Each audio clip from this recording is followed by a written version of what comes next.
wild footsteps resound like nature's own drums, as millions of creatures surge together across the African savanna. On the boundless plains, they race forward in urgency.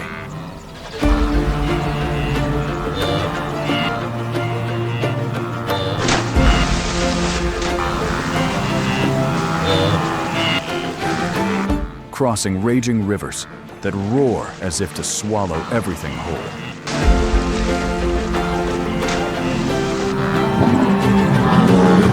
The herds, relentless, unyielding. For before them lies the call of life itself, the tender green pastures, springing up only briefly after a fleeting storm. This is the Great Migration, one of the planet's greatest epics.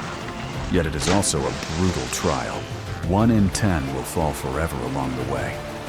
Still, the tide presses on, a wild, indomitable force, pounding like the heartbeat of the earth, always moving, always striving forward.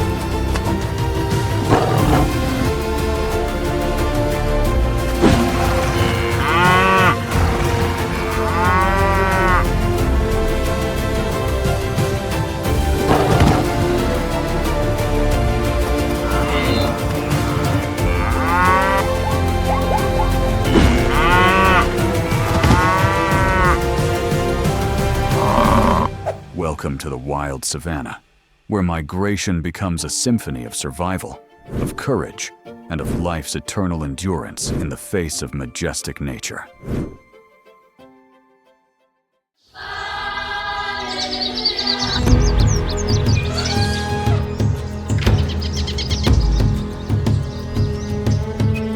Since the 1970s, the African savanna has echoed with an endless cycle of survival.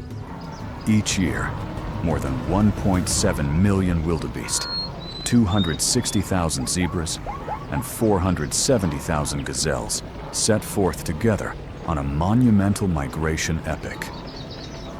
From the Serengeti to the Masai Mara, they cross over 1,200 miles of sun-scorched, unforgiving land, driven by the hope of reaching fresh green pastures and the life-giving waters. Every stride, every leap, is more than mere movement.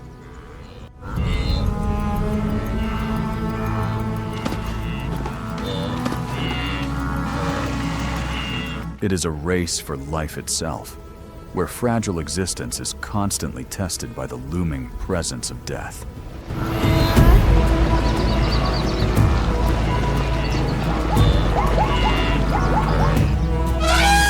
The wildebeest herds surge forward like an endless, raging tide, sweeping up clouds of dry grass in the wind. Their hooves never cease, all driven toward the promised land. Each weighing up to 600 pounds, they face the merciless trials nature has set upon this path of life and death. But for calves barely 40 pounds, the world is a cruel survival test. Predators lurk in the shadows, waiting for the slightest mistake. Roars tear through the night, mingling with desperate cries that echo across the vast savanna skies.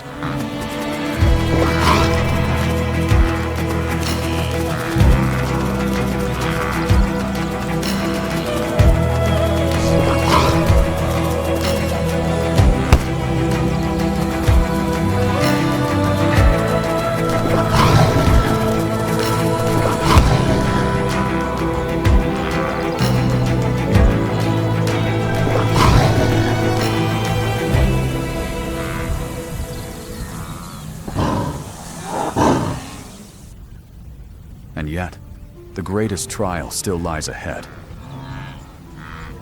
The Mara River. Beneath its muddy waters, giant Nile crocodiles, stretching over 16 feet long, lie in silent ambush. Their dagger-like teeth are poised to snap shut on the weak, turning the river into a battlefield of life and death.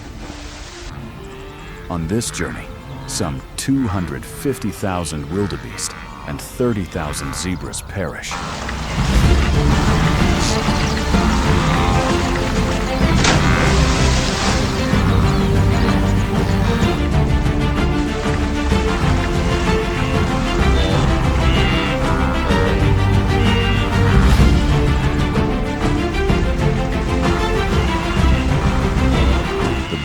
Thirst of the dry season, hunger as pastures wither, and sheer exhaustion bring many down, while cold-blooded predators never miss their chance to strike the vulnerable.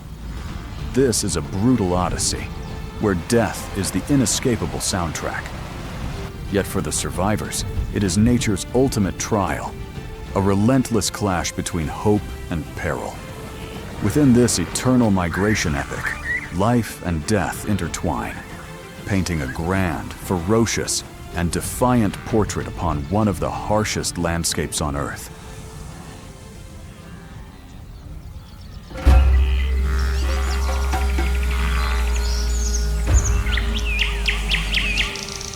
The Serengeti, a vast, flat plain stretching over 5,700 square miles, is the birthplace of one of the greatest epics Earth has ever witnessed.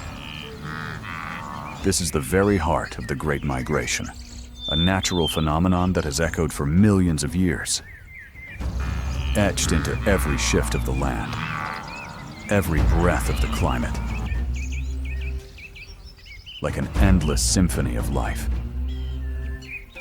It is here that the lifeblood of countless species begins. Around 2 million years ago, the arrival of the blue wildebeest, zebra, and gazelle laid the foundation for a one-of-a-kind ecosystem.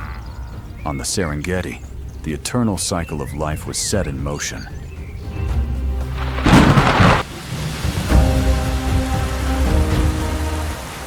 When the rains return, green shoots burst from the soil, summoning the great herds to march.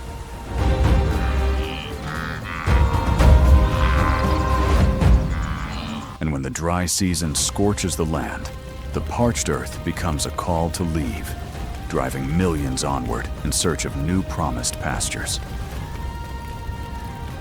According to scientific research in 2023, the Great Migration began some 1.7 million years ago, during the Pleistocene epoch, a time when Earth was both unforgiving and nurturing. Since then, nature has forged a survival cycle essential to the savanna, a timeless rhythm that humankind today can only observe from afar with awe and wonder. Since the 1970s, relentless conservation efforts have gradually brought stability back to the herds. Their numbers began to recover, and the grand story of life continued to be written, stretching from the distant past into the present, from the ancient footsteps to the new ones, pressing forward across the endless plains.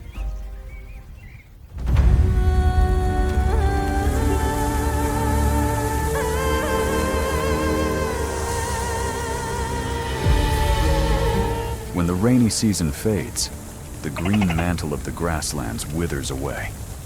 The searing sun scorches the ground. The blades of grass shrivel, no longer able to sustain an ocean of life. In that fragility, instinct compels the herds to move.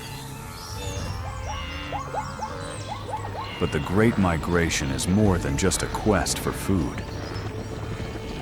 It is a symbol of unity among small, fragile creatures standing before nature's grandeur.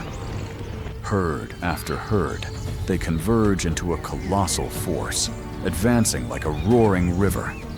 In their steps, life finds protection. The weak are shielded. The leaders carve the path for those who follow. And together, they become an unstoppable strength. Each pounding hoof resounds like nature's drum, lifting dust, stirring the air. The herds transform into a living wave, a majestic dance of survival. And within every stride, within every breathless gasp, lies a fierce contest with nature itself. A place where life and death march side by side, where hope and hardship weave together into a raw, mighty, and unyielding portrait upon one of Earth's harshest lands.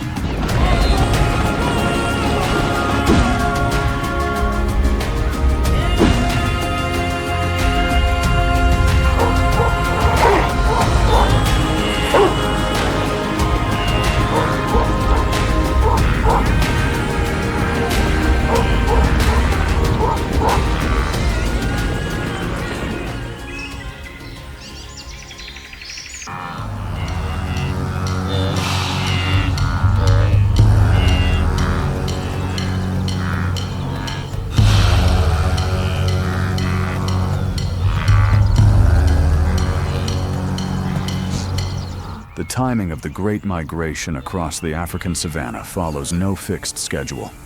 It is a journey guided by the sky, the land, and pure instinct. The wildebeest do not count the days. They listen to the call of the wind, the rain, and the tender green shoots rising from the earth. The harsh, unpredictable climate of the African plains becomes the invisible hand that maps an endless route. An unceasing journey where life and hardship merge in nature's relentless dance.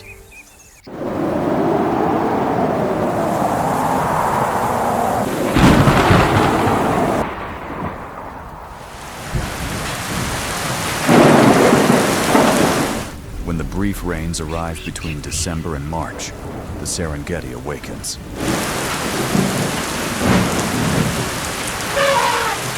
The first drops fall like liquid life, stirring the dry earth and summoning lush pastures bursting with vitality.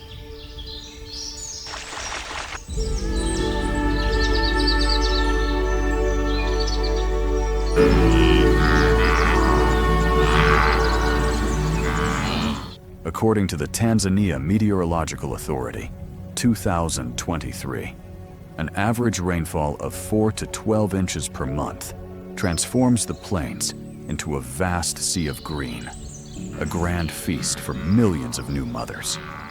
The grasses of the Serengeti not only sustain life, but also form the foundation of a vast ecosystem. Species like Themata triandra and Penniceta mesianum flourish with the rains, becoming the lifeline of countless grazers. The Tanzania Wildlife Research Institute, 2023, confirms that the mild climate of 20 to 26 degrees Celsius and the lush grasslands create ideal conditions for reproduction, a miraculous cycle where life bursts forth in perfect rhythm with nature. At this time, Ndutu, the southern reaches of the Serengeti, comes alive, draped in an endless green mantle. This is the cradle of life, where hundreds of thousands of blue wildebeest gather.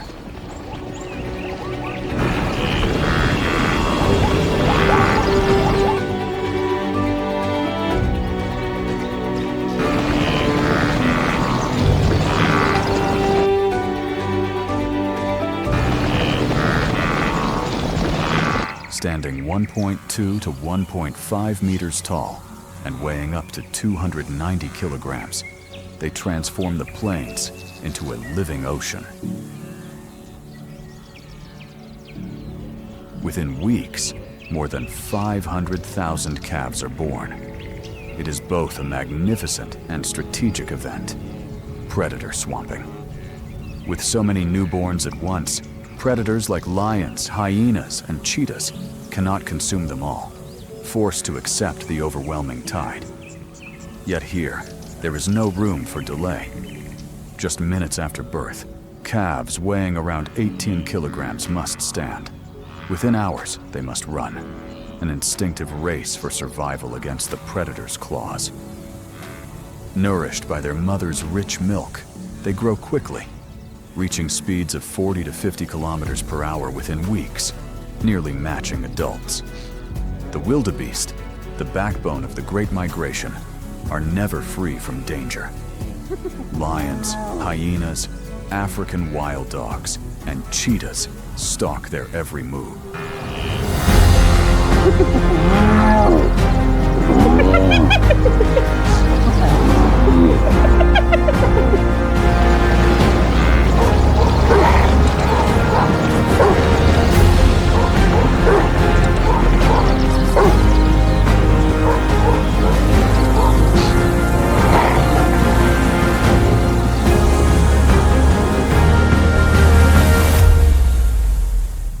But they are not alone.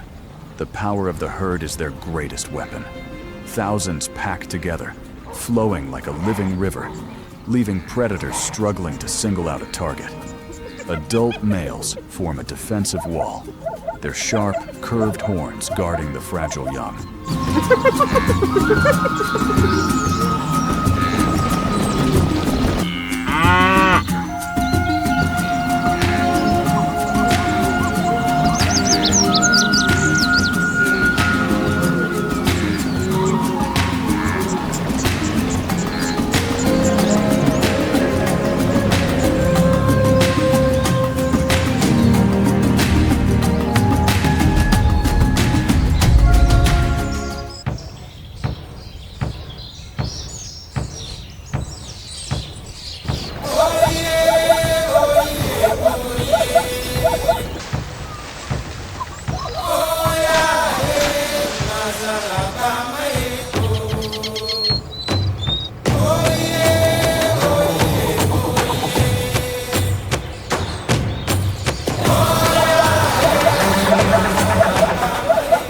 Zebras, too, converge on Ndutu. Although they can breed year-round, the rains give them a powerful advantage.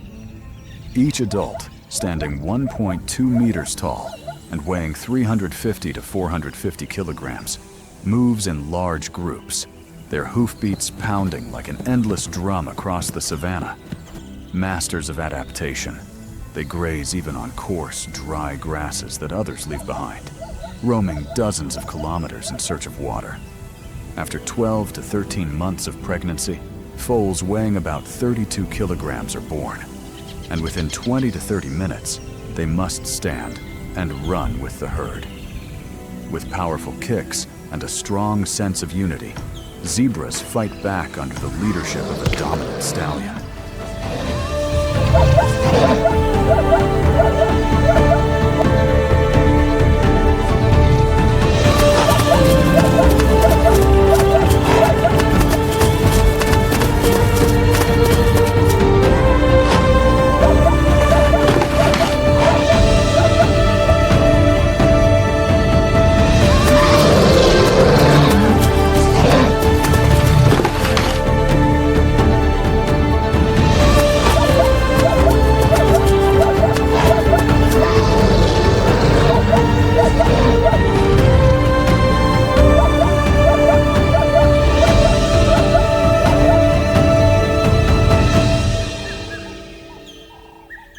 During the rainy season, the Ndutu Plains also become a paradise for Thompson's gazelles.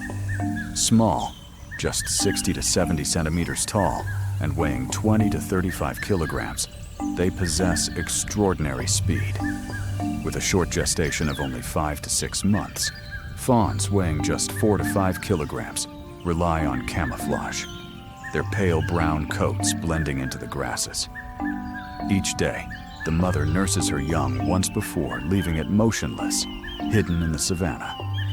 As adults, they can sprint up to 80 kilometers per hour, leaping into high starting jumps to warn off predators. In their migration, gazelles often trail behind the larger herds, taking advantage of leftover fresh shoots, minimizing competition and conserving energy. Small but far from weak, they are quick, vibrant notes in the grand symphony of survival, adding agility and brilliance to the magnificent canvas of the Great Migration.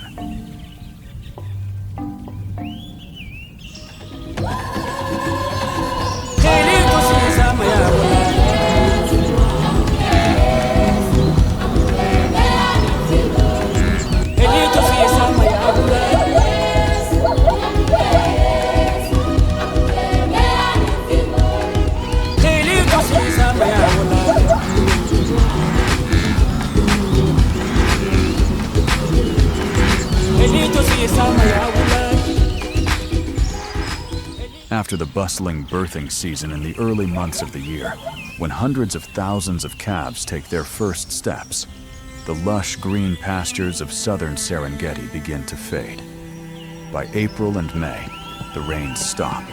The sun scorches the earth, and the fresh, tender grass disappears, replaced by a sea of brittle, withered stalks. Fields that once felt like paradise are now trampled under millions of pounding hooves of wildebeests, zebras, and Thompson's gazelles. The weight of an entire continent presses into the soil, etching its story into the history of this land. This is the threshold of one of nature's most brutal chapters, the Great Migration. Southern Serengeti, once the promised land, has turned barren, stripped of nourishment. But farther north, in Grumeti, Mara, and beyond, the grass is still green, and rivers still flow. And only that road north holds the promise of survival. The departure of the herds is never set to a calendar. It can begin any time from late April to early June, when the southern plains can no longer sustain their massive numbers. At that moment, an ancient instinct echoes like a command: go north. And so, the Great March begins. More than 1.5 million wildebeests, 300,000 gazelles, and 200,000 zebras move as one. Seen from above, they form endless lines stretching up to 25 miles, like a living river surging across the savannah, carrying the rhythm of life, death, and renewal. Each individual with a single purpose: to survive. The wildebeest, voracious grazers with stomachs that never rest, devour tons of grass each day. They cannot stop. According to a 2023 Ecological study, during this stage of the migration, the herds move faster than at any other time of the year, covering 6 to 9 miles daily. It isn't a choice, it's survival, passed down through thousands of generations. As the southern and central Serengeti dry up, they must push forward before the dry season tightens its grip. To hesitate is to risk hunger, exhaustion, and death.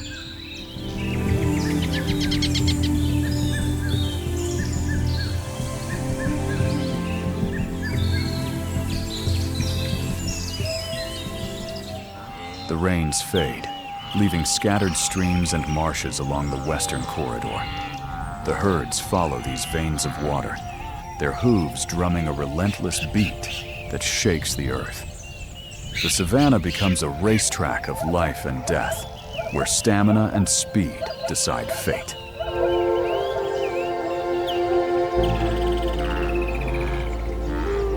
The migration isn't a chaotic stampede. It's a finely tuned survival strategy. Moving in vast numbers creates a colossal living shield. Predators struggle to single out prey when faced with such overwhelming abundance. Yet as the journey stretches on, the megaherds fragment into smaller groups. Each one becomes a fortress of survival, lightening the pressure on grasslands while giving individuals a better chance at food. Over 750 miles, every step is a gamble on the knife's edge between life and death.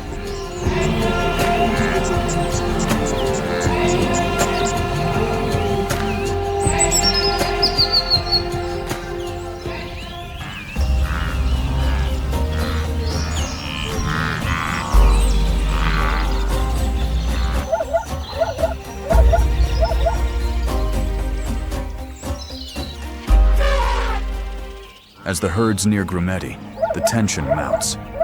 The Serengeti turns into a battlefield. Lions and cheetahs, the apex assassins of the plains, strike with precision. Lions, masters of organized hunting, wait at choke points where weary animals falter. Lionesses lie hidden in tall grass, behind thickets, or atop uneven mounds, ambushing the moment the herd slows. A sudden leap, a deadly pounce. The outcome is swift.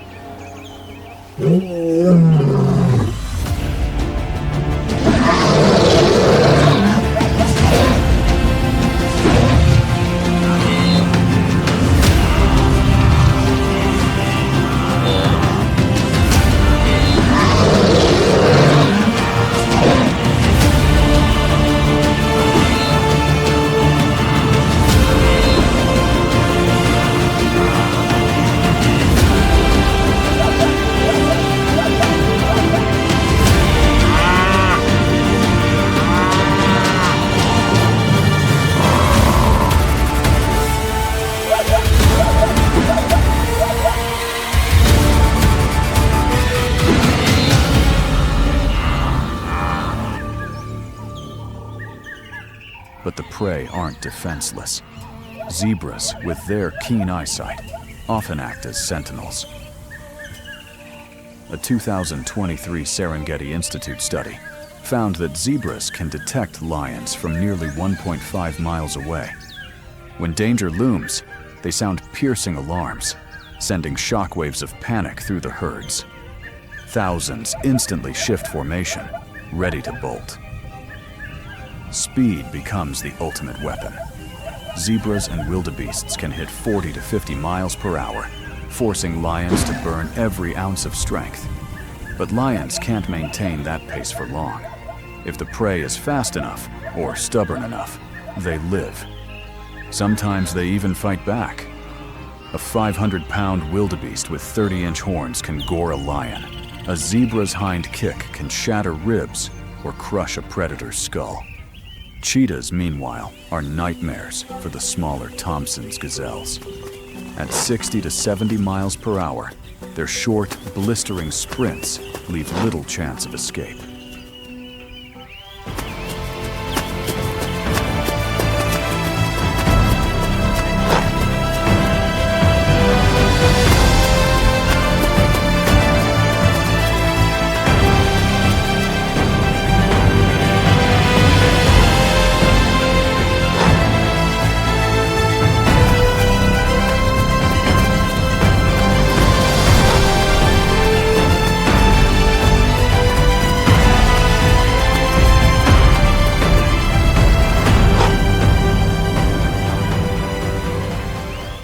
But gazelles are clever. They dart in zigzags, swerving unpredictably to throw off their pursuers. If they can hold out for just 20 or 30 seconds, the cheetah tires and gives up the chase. By May and June, the herds face one of their deadliest obstacles, the Grumeti River. It may not be as wide as the Mara, but it is no less lethal. On the far side lies green pasture and life, but in the murky depths lurks death, the Nile crocodile. Giants up to 20 feet long, with bone-crushing bites exceeding 3,700 psi, lie in wait. A single snap can drag down a full-grown zebra without a trace.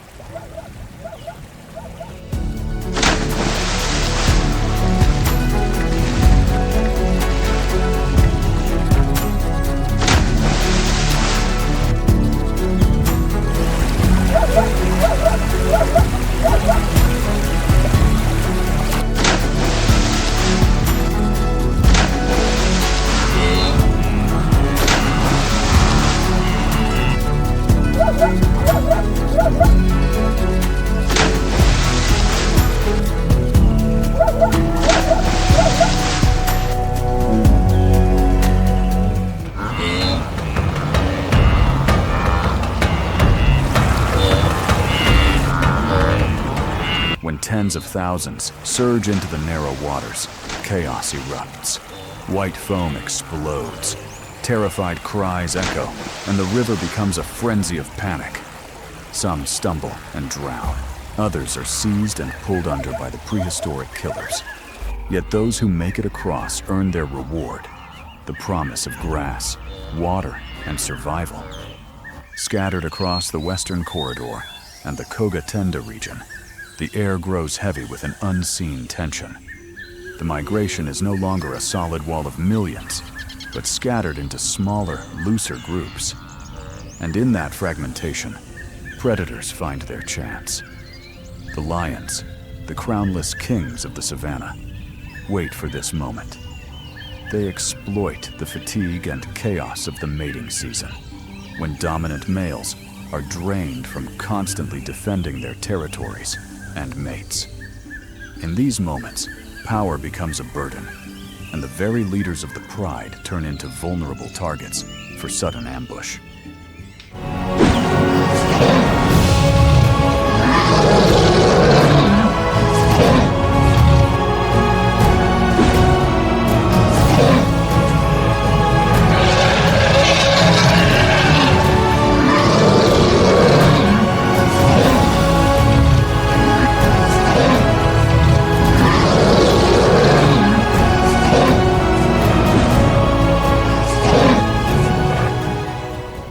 Along the Grumeti River and in the rugged Singida region, lions turn the land itself into a weapon.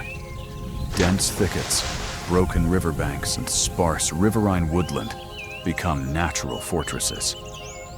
Lionesses lie hidden in silence, waiting for weary animals to step toward the water. Then, in an instant, they burst forth like lightning, locking prey in a deadly pounce.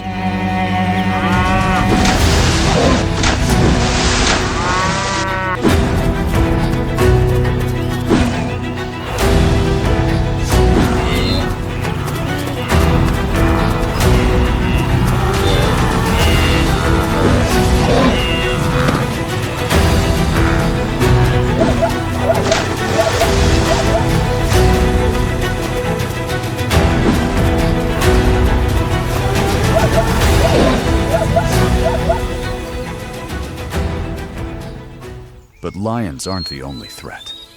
In the shadows, another predator prowls. The leopard, a solitary assassin and master of stealth. Blending seamlessly into the Serengeti's patchy forests and tangled undergrowth, its rosettes vanish into the vegetation. A leopard can wait motionless for hours, poised for the moment a young zebra or a Thompson's gazelle strays too far. During the mating season, when dominant males are consumed with fighting for territory, herds scatter more easily than ever. With rippling muscles and unrivaled climbing skill, they maneuver through rugged terrain, then launch from a tree or burst from tall grass in a flash attack.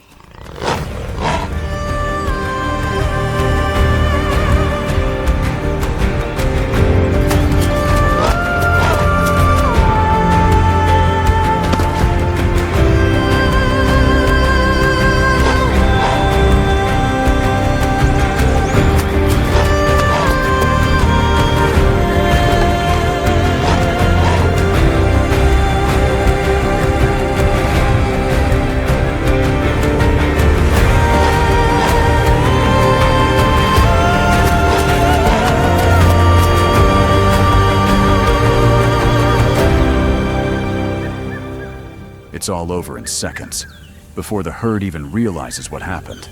Data from 2024 shows leopards succeed in 50 to 60% of these surprise strikes, a chilling reminder of their deadly efficiency. And then, carried on the wind, comes the eerie laughter of hyenas. If lions are organized warriors and leopards are solitary killers, hyenas are opportunistic marauders with terrifying pack strategy. Their clans are highly structured, each member with a role to play. When the herds splinter, the young, weak, and isolated become easy targets. Hyenas aren't just hunters, they're expert thieves. They trail lions and leopards, waiting until the kill is made but not yet eaten, then swarm in to overwhelm and steal the prize. Unlike big cats, who rely on swift precision, hyenas wage wars of attrition, circling, chasing, and wearing prey down until it collapses in exhaustion.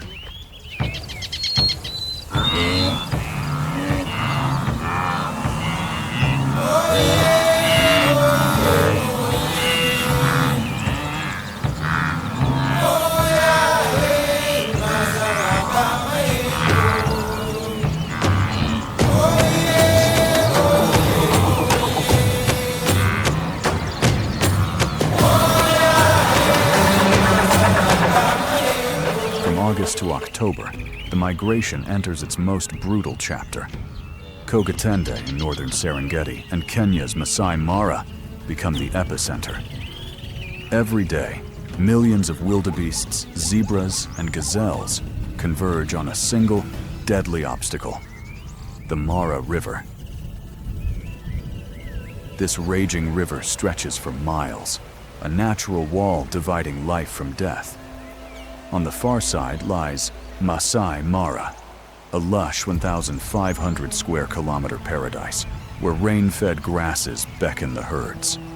But to reach it, they must brave the killers that wait below. Giant Nile crocodiles, up to 20 feet long, with a bone-crushing bite of 3,700 psi, lurk beneath the muddy surface. Each year, when the herds pour in, the river erupts into a blood-soaked feast. Yet the crocodiles aren't the only danger. The river itself is unpredictable. In years of heavy rain, sudden flash floods can sweep away hundreds in minutes. In drier years, low water makes crossings easier, but exposes the herds to more crocodile attacks, as they are forced to use shallow, ambush-prone channels. A 2024 Serengeti Institute study revealed a deadly trade-off. In flood years, drowning pushes mortality up by 10 to 20%. In drought years, drowning drops, but crocodile kills surge. Every leap into the river is a gamble with death. From July through October, Mara crossings happen daily at multiple points. Sometimes only a few dozen animals take the plunge. Other times, as many as 10,000 surge into the water at once, shattering the river in an explosion of foam. Screams echo across the valley, hooves thunder against the current, and crocodiles strike from the depths. It is both magnificent and horrifying. A red ocean at the heart of the savannah. Strangely, the herds often change their minds in an instant. They may cross, only to turn back, as though the river exerts a hypnotic pull, forcing them to test the boundary between life and death again and again. And predators don't wait in the water alone. On the banks, lions and hyenas lie in ambush, ready to snatch the stragglers, the exhausted, the unlucky. The crossing is more than a physical test. It is total war, where every animal must stake its life just to move forward.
Those that survive step onto the far bank, into the Masai Mara.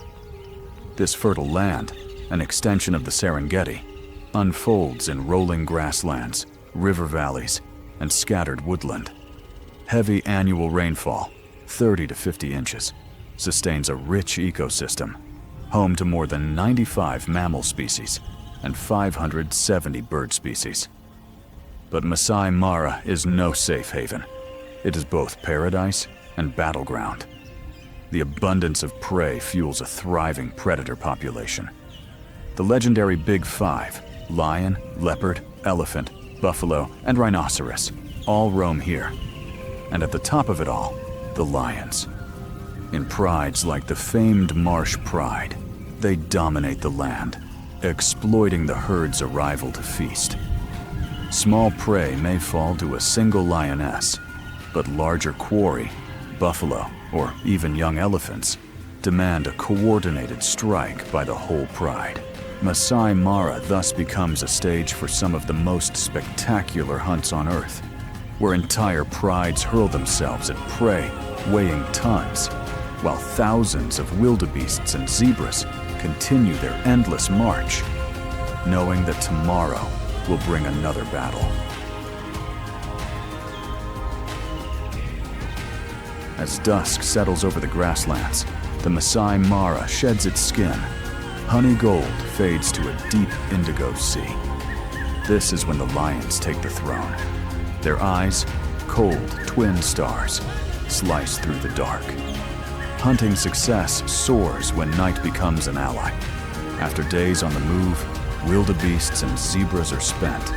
One wrong turn, one ragged breath, and the herd's formation breaks. Lions aren't just hunters. They're the guardians of ecological order. When lion numbers rise, pressure on grazers rises with them. The grasslands aren't shaved to the root. They get time to recover and sprout anew. Paradoxically, a lion's fangs act like a comb that keeps the entire ecosystem smooth. A healthy mara depends on that balance. Plenty of prey, but never beyond what the plains can heal. At the woodland edge and along the riverbanks, leopards glide like ghosts, masters of absence. The less seen, the more they win. They live alone, quietly measuring distance, wind, and a prey's breathing. The mara's varied vegetation grants them 1,000 curtains, tall grass, thorny acacias, and brooding rock outcrops. A leopard's menu is a nimble symphony, rabbits and birds to impala and gazelles. They creep, then burst, finishing in a single beat. Night hunts ease daytime pressure on prey, and, indirectly, help pace the grass's recovery. With a success rate around 38%, leopards rank among the savanna's most efficient killers. Not as loud as lions, not as dazzling as cheetahs, but tireless, precise, never wasting a move. African savanna elephants are the bold ink strokes across the mara's page. Adult bulls stand 10 to 13 feet at the shoulder and weigh up to about 13,000 pounds. Females are lighter, but both carry memories as deep as a flood-swollen river. Ancestral trails, secret waterholes, grasslands reborn, passed down like living maps. Elephants are the architects of the savanna. They topple shrubs, opening skylights that let new grass surge. They dig for water in drought, leaving little wells for countless creatures to drink. They consume roughly 300 pounds of vegetation a day. Large, yes, but in return they rezone the habitat. Space for impalas, gazelles, and hares, corridors for small herds, and clear lanes for predator chases. Stand in the wind-swept Mara night, and you might feel the sky settle onto an elephant's broad back. Nature writing its stories in slow, steady steps. Buffalo are a manifesto by contrast. Curved horns, a helmet-thick boss, a moving fortress. Bulls weigh 1,000 to 2,000 pounds, stand 4 to 5 feet at the shoulder, and wear a steel-cold herd spirit across their brows. They travel in blocks of up to 500, a foe even lions must weigh carefully. In danger, the herd counterattacks, turning, opening a path, shielding calves. Field studies suggest lion success against large buffalo herds is only about 10 to 15%. Not because lions are weaker, but because buffalo solidarity turns individuals into lynx and the herd into a hammer. Within the Big Five, rhinos are the somber chapter that must be retold. In the Mara, black rhinos, smaller, wary, sometimes volatile, and white rhinos, larger, more common farther south. Both leave their prints on the grass. The black rhino, 1,800 to 3,000 pounds, with horns up to 5 feet, carries a cruel fate. The stronger it stands, the bigger the target it becomes. An estimated 30 to 40 black rhinos in the Mara is an alarm bell. Poaching and the black market turn a horn, just a body part, into the excuse for tragedy. And so, on moonless nights, patrol teams head out once more. Every step is a vow. Without rhinos, the Big Five is broken, and the Mara loses a piece of its soul. From July to October, the grasslands change their tone. The Great Migration pours over the Mara River like a storm of bone and flesh. Daily crossings erupt, sometimes a few dozen animals, sometimes 10,000, hurling themselves into the current. The banks drum like war. Below, Nile crocodiles hold their breath. Above, lions and hyenas crouch. It's brutal, and yet it renews the system. Mass grazing kickstarts fresh growth. Pounding hooves spread seed and till the soil. Dung enriches it all, drawing insects and birds, which in turn feeds smaller predators. The food web hums, every grain of sand earning its place.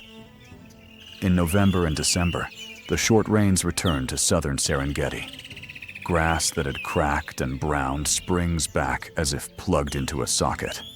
That's the signal. The herds leave the Mara, flowing back toward Ndutu. Short grass plains are the nursery, open ground, clear sight lines, predators kept at bay. The circle closes and opens again. New calves will be born, and another chapter of migration will rise. But the southbound leg is no lullaby. After long months, the herds are tired, and the land lays new traps, pans, marshes, forest fringes. Lions, hyenas, cheetahs, leopards, wild dogs, each with its own rhythm and method. Grazers answer with formations, calves and weak animals in the middle, strong bodies on the rim, a moving wall of life. Sometimes, a single zebra alarm call pivots thousands of lives. One sharp turn, and they slip the jaws of death. The Mara and Serengeti face more than claws and teeth. The climate changes its pitch. Rains arrive late or linger oddly. Sudden droughts, flash floods. The Grumeti and the Mara, the savanna's arteries, swell and shrink, forcing longer, faster journeys. Deaths from exhaustion climb. River trials grow unpredictable. In flood years, more drown. In lean years, crocodiles vanish into the shallows and ambush risk spikes. Then there are roads, bridges, and lodges, the man-made cuts across ancient corridors. Every new road can be a life and death line for migrants. Overcrowded safari convoys press and hem in crossing points, panicking herds into chaotic reroutes. The wounds aren't only in the numbers. They show up in behavior, more hesitation, faster fragmentation, and prey weakened by the very disorder predators exploit. Even so, the savanna is not a story of despair. The Western Corridor, buffer zones, habitat restoration projects, water management plans, vehicle limits, and responsible ecotourism. Piece by piece, a new shield is forming. Local community leadership, initiatives like UNTRI and AWF's environmental education programs are needles stitching the tear.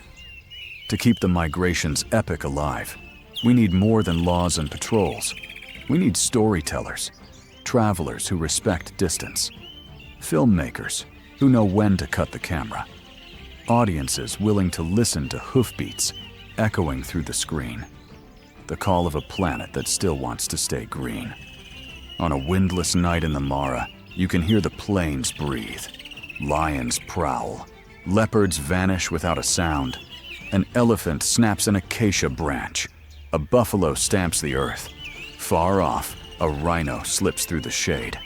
At the center of it all, the migration. A river of flesh and bone, following the rain, going and returning, loss and renewal. Wildlife does not promise safety. It promises meaning. And the Masai Mara is where that meaning is written. In shadow, speed, and endurance.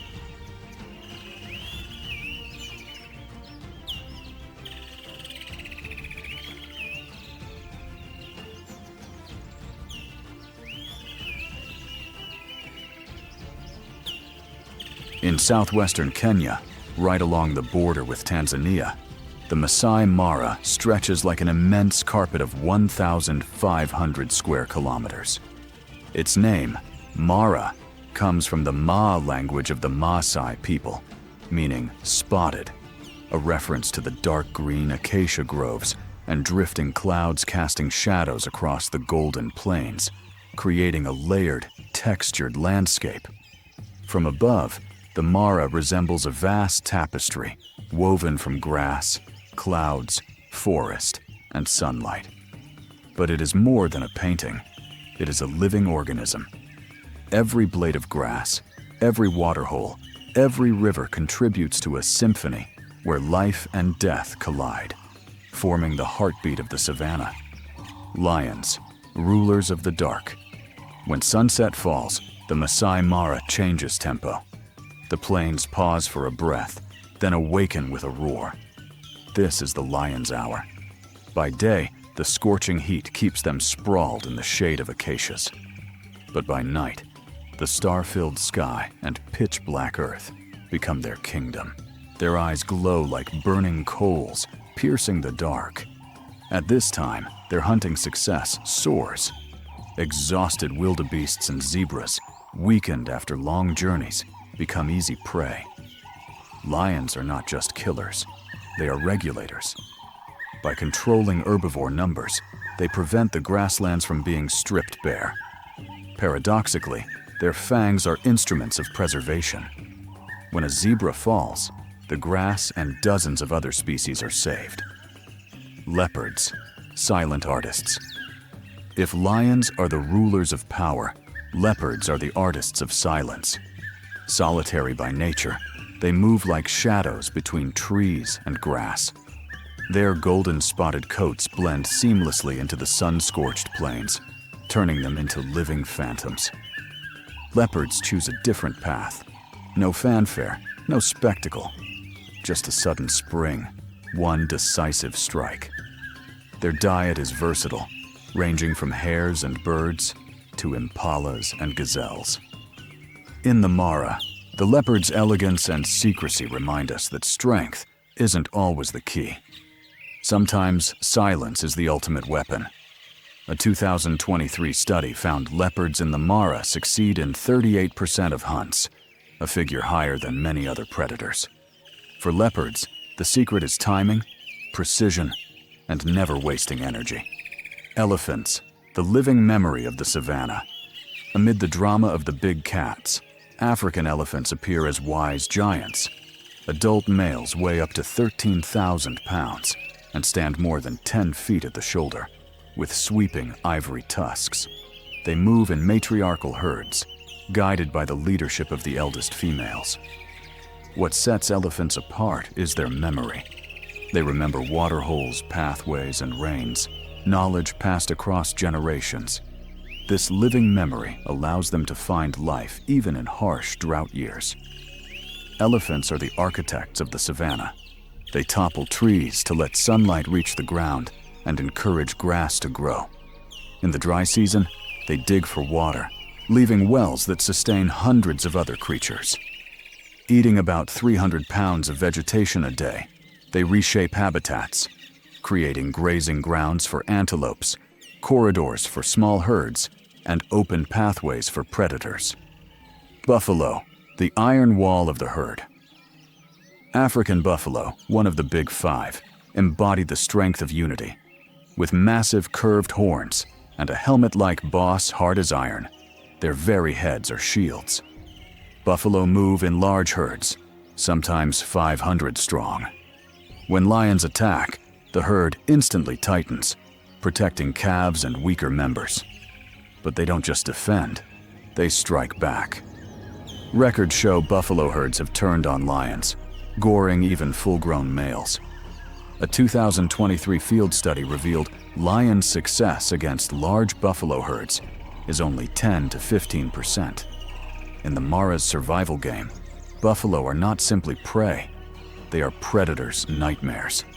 Rhinos, the fragile shadows. Among the big five, black rhinos in the Mara are the most endangered. Weighing 1,800 to 3,000 pounds, solitary, wary, and sometimes aggressive, they should be untouchable. Yet their horns, up to 5 feet long, make them prime targets for poachers. According to the Kenya Wildlife Service in 2023, only about 30 to 40 black rhinos remain here. Patrol teams guard them day and night. If the rhino disappears, the big five will be broken. and the Mara will lose a piece of its soul. The Mara River, border of life and death. The Mara River is the stage of the migration's most dramatic act. From July to October, millions of wildebeests, zebras, and gazelles pour into its turbulent waters. Beneath the surface, Nile crocodiles up to 20 feet long, with bites of 3,700 psi, lie in ambush. On the banks, lions and hyenas wait. As the herds plunge in, the water erupts into foam, and cries echo across the valley. In minutes, the river becomes a battlefield drenched in red. Every leap into the current is a gamble. To cross is to live and reach green grass. To stumble is to become a feast for death. The Maasai people, soul of the land. The Maasai Mara is not only about wildlife, it is also the homeland of the Maasai, a semi-nomadic people bound to this land for centuries.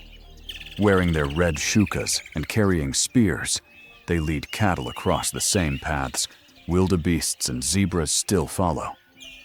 For the Maasai, the Mara is more than home. It is a spiritual world. Once, a young warrior had to bring down a lion to prove his manhood. Today, they are guardians, working with conservancies to fight poaching and protect the migration. Culture and nature intertwine, making the Mara a dual heritage, ecological and cultural.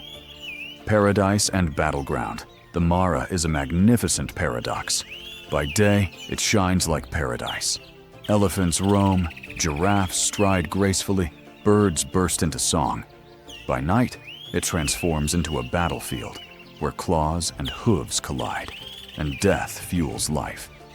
It is this coexistence, heaven and hell, life and death, that makes the Maasai Mara the heart of wild Africa. The Mara is not just a place. It is an epic where every drop of blood feeds renewal, and every roar, cry, and thunder of hooves writes the endless symphony of nature.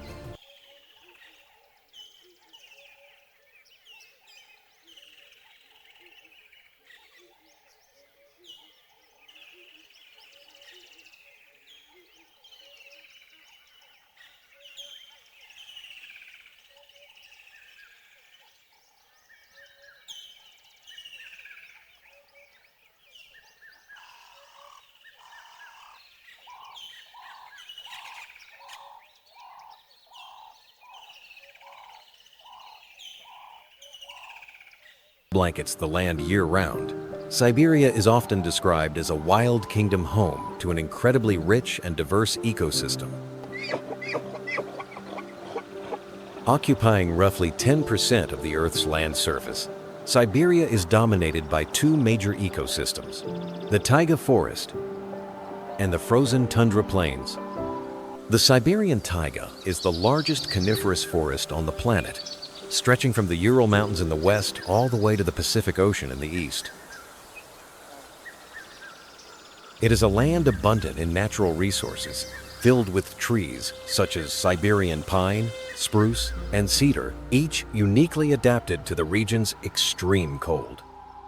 During the harsh winter, temperatures in the taiga can plunge to 50 degrees Celsius, with averages ranging between 20 degrees Celsius and 30 degrees Celsius. Summer is brief, reaching only 10 degrees Celsius to 20 degrees Celsius, offering a fleeting moment for plants to grow and thrive. But the taiga is more than just a forest.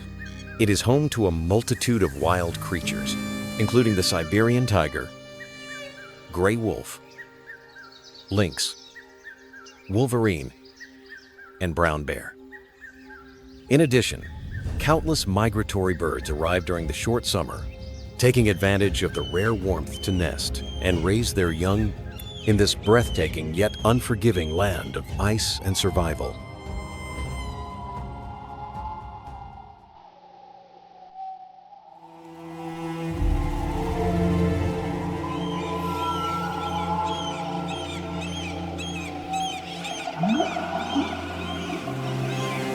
Siberia, the world of ice, snow, and cold light.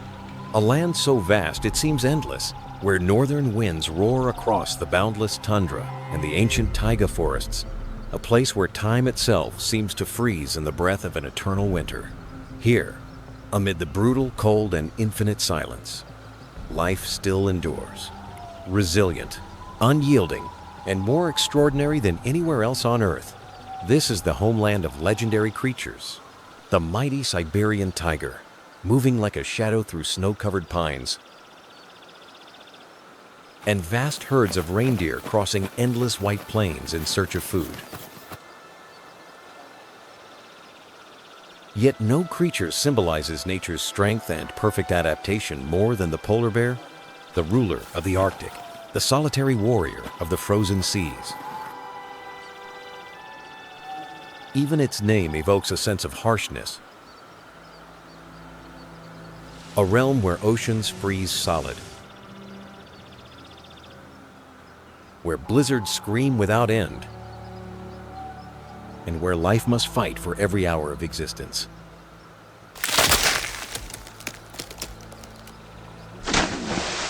Born in the heart of a frozen ocean, the polar bear is the embodiment of evolutionary perfection.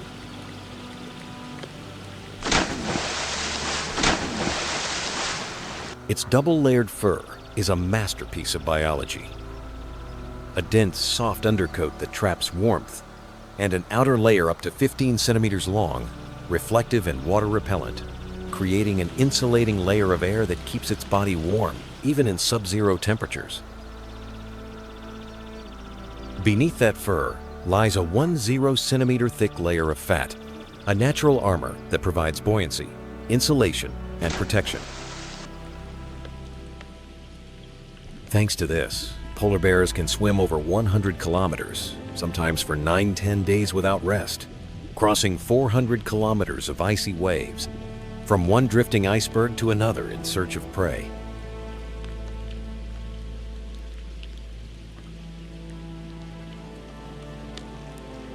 Their paws, up to 30 centimeters wide, allow them to move confidently across deep snow and serve as powerful paddles in the water.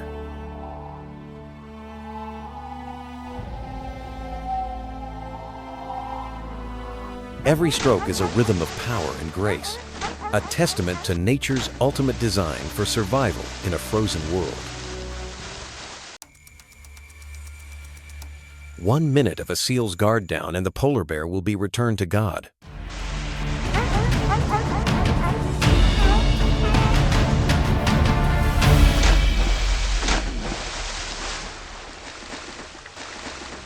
Their main prey is the seal, especially ringed and bearded seals. A single adult seal provides over 55,000 calories, enough to sustain a polar bear for days in this harsh, energy-demanding environment. Polar bears are masters of patience and precision. They can detect the scent of a seal from 1.6 kilometers away and sense movement beneath a meter of solid ice. They wait motionless for hours, watching for the moment when their prey surfaces to breathe. And when it comes, a single strike with a force of 4,500 to 5,000 newtons is enough to end the hunt instantly. Clean, swift, and deadly.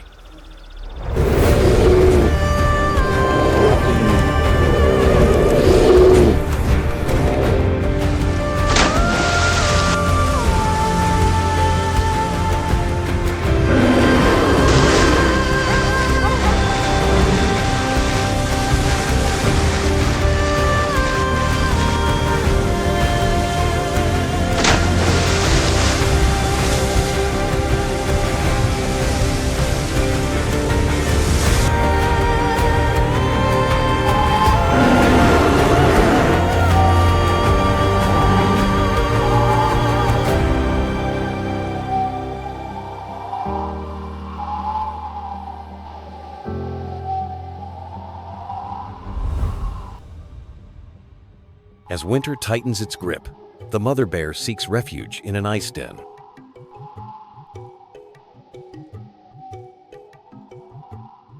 There, in the silent darkness, she hibernates, conceives, and gives birth. When spring returns and sunlight pierces the entrance, her tiny cubs take their first steps into the blinding white world.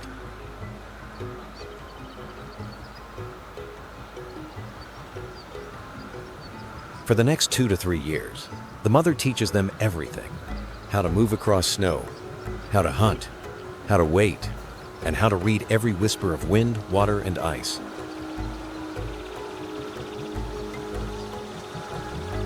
It is a sacred passage of survival where wisdom, not strength, ensures life.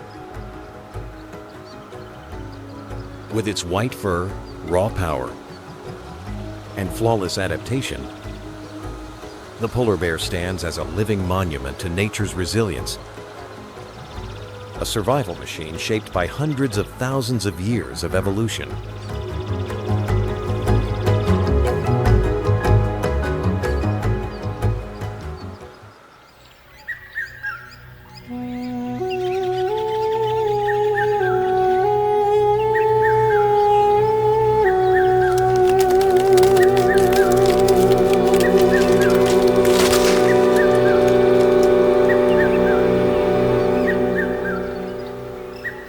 Yet the Arctic is not ruled by predators alone.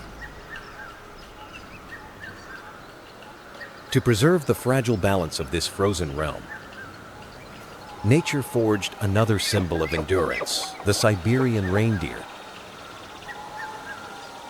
Thousands move together in slow, steady migrations, crossing snow-laden pine forests and the frozen tundra.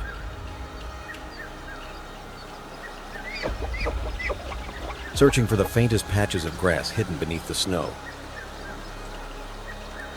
They can withstand temperatures as low as 50 degrees Celsius, thanks to their two-layered fur, a tough, windproof outer coat, and a soft underlayer of hollow hairs that trap heat. Each hair functions like a natural thermal tube, maintaining body temperature even in raging blizzards. Their broad, flexible hooves prevent them from sinking into snow, and as winter deepens, their hooves harden, allowing them to dig through snow to find lichen and moss, the only food in this white wasteland. The reindeer are the heartbeat of the frozen plains, the lifeblood of countless other creatures.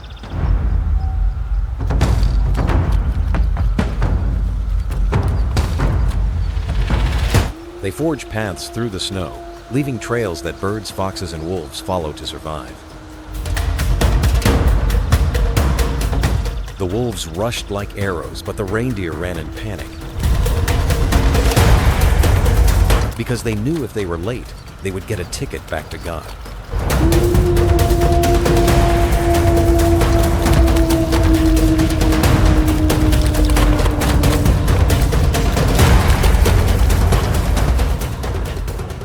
Amid silver light and cutting winds, Siberia emerges as a world both brutal and magnificent, a natural stage where every creature, great or small, plays its part in an eternal symphony of survival. In a land where death lurks at every turn, life burns brighter than ever, for it is in adversity that nature creates its greatest masterpieces.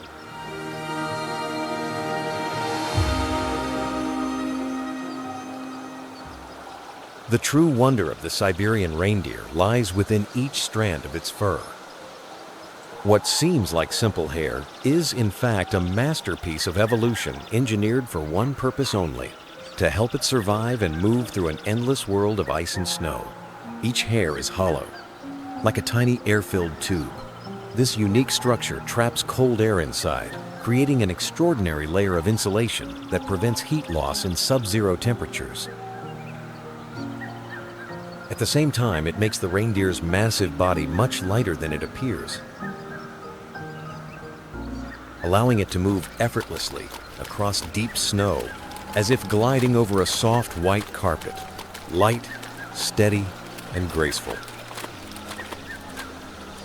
This adaptation has allowed reindeer to survive tens of thousands of years of glacial winters and become the only large mammal capable of migrating thousands of kilometers across the frozen tundra without exhaustion.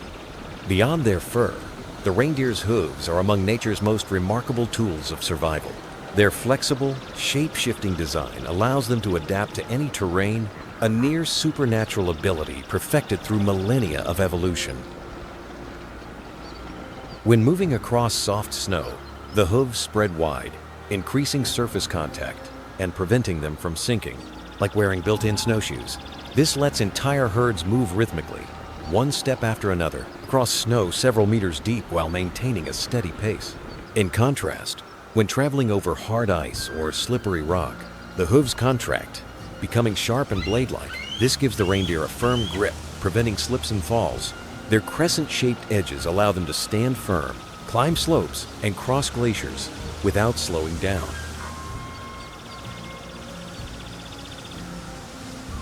Another subtle but ingenious detail. During winter, the pads beneath their hooves shrink, preventing the heel from touching the freezing ground. This minimizes heat loss through their feet, allowing them to stand, walk, or even sleep on ice for hours without frostbite. When summer returns, the pads expand again, forming a soft cushion that provides traction on muddy terrain, a flawless demonstration of natural adaptability rarely seen in the animal kingdom. With swift legs, strong muscles, and a body built for endurance, the Siberian reindeer stands as a symbol of northern resilience. Each year, it travels over 5,000 kilometers, the longest land migration of any mammal on Earth. From the dense taiga forests to the barren tundra plains, across glaciers, swamps, and permafrost, herds move in rhythm with an ancient instinct. A song of survival written deep in their DNA thousands of years ago.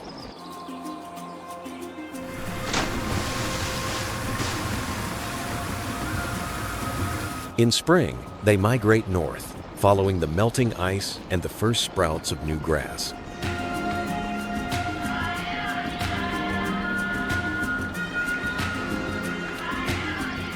In autumn, they journey south again, racing against the first snowstorms.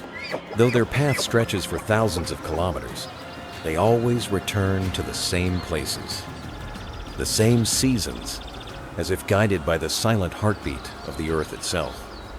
From afar, thousands of reindeer flow across the white tundra, each step drawing living patterns on the frozen canvas. It is more than a migration. It is a symphony of life in a world ruled by ice. In a land where death can come at any moment, the reindeer marches on, steady, silent, and proud. Because more than any other creature, it knows that life is not luck, it is courage.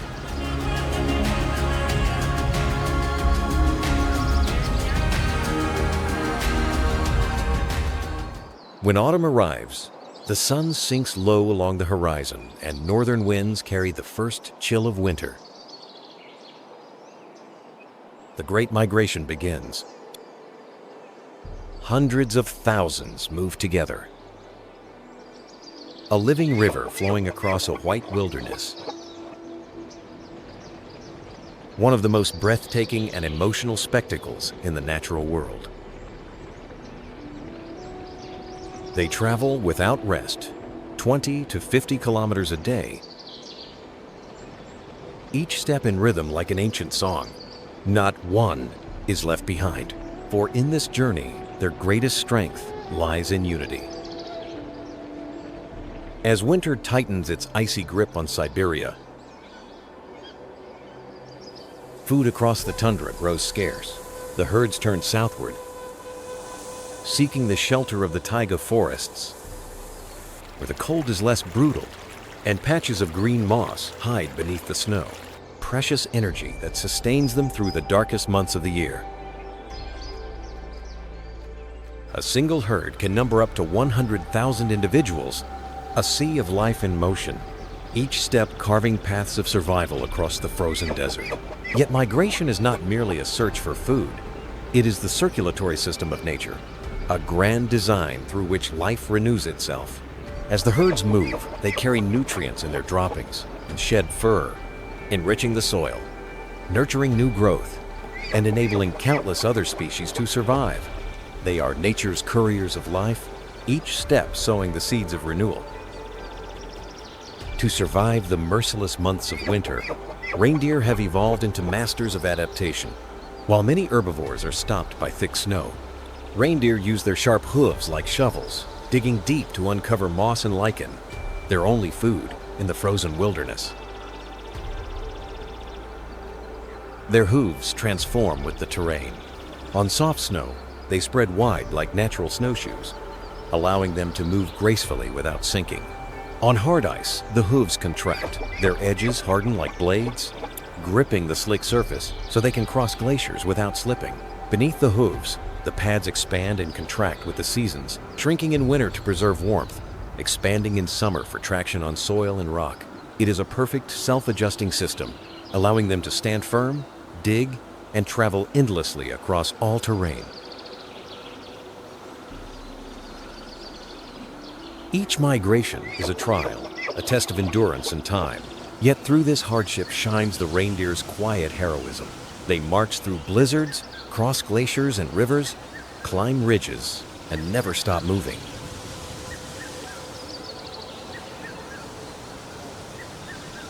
Their eyes reflect the faint Arctic sun. Their hooves stir up a mist of frost, and their breath joins the wind. A symphony of life echoing through the white silence. Their antlers tell another story of wonder. They grow at a rate of 2.5 centimeters per day, faster than any other antlered animal on Earth. In males, they can reach 130 centimeters long and weigh up to 15 kilograms, a natural sculpture forged from bone, blood, and time. In autumn, when the mating season begins, the males clash in fierce duels for dominance. The sound of antlers colliding rings out across the tundra, a thunderous melody of strength, instinct, and pride. The victors earn the right to mate, ensuring that only the strongest and most adaptable pass their lineage to the next generation. When spring returns and the ice begins to melt, the females separate from the herd, seeking sheltered places to give birth. Their newborn calves, fragile yet full of life, stand on their feet within minutes. For in this frozen world, even a moment's weakness can mean death. The wind keeps blowing, snow keeps falling, and the reindeer continue their timeless journey. Year after year, generation after generation, they move onward, an unending current of life flowing through the stillness of ice. Beneath the silver light and the dim shadows of the Arctic, the Siberian reindeer marches on, silent yet steadfast. They need no applause, no witness, for their very existence is already a miracle of nature. In a land where life seems impossible, they prove that true strength is not in ferocity, but in endurance. And across the boundless snows of Siberia, they continue their journey, the eternal breath of the North.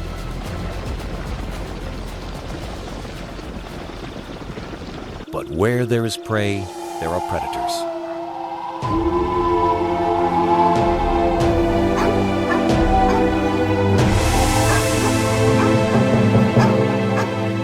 And in this realm of snow and wind, the Siberian gray wolf reigns supreme. An unseen king of the frozen plains, silent and terrifying. The wolf, a symbol of intelligence, unity, and primal strength. It seeks no glory, no spotlight, only the echo of its howl in the night.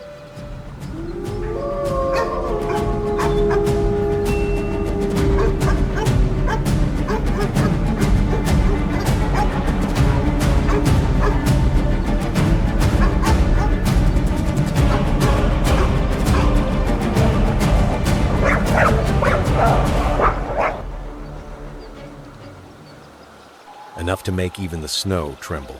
With a dense, two-layered coat, the wolf is built for survival at 50 degrees Celsius.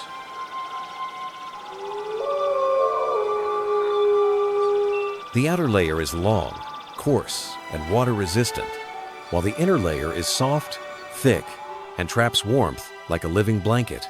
When summer arrives, it sheds its fur to cool down. And when winter returns, it dons again the silver-gray mantle of the blizzard.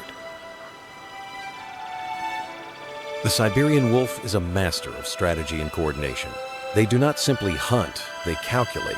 A pack may number from 10 to 20 members, operating like a perfectly trained army.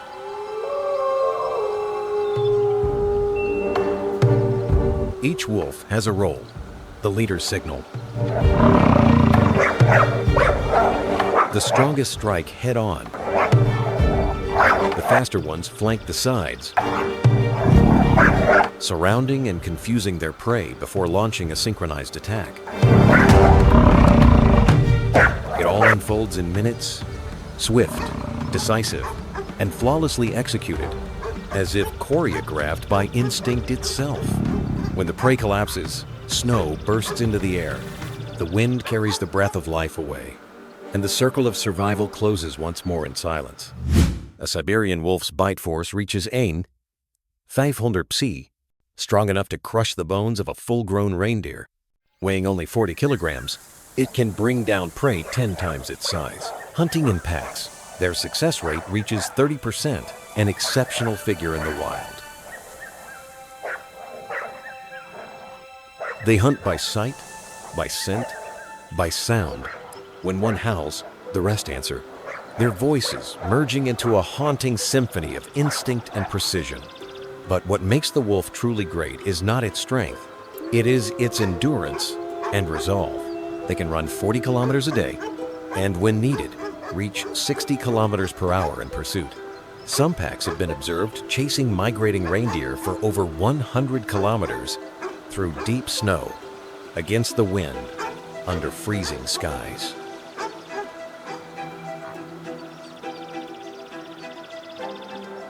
When food is scarce, they can go 2 weeks without eating, yet keep moving, never giving up. In this merciless world, survival is not merely instinct, it is an art. And yet, the wolf is not the only ruler of Siberia. In the dense taiga forests and snow-capped mountains, another giant reigns in silence, the Siberian brown bear.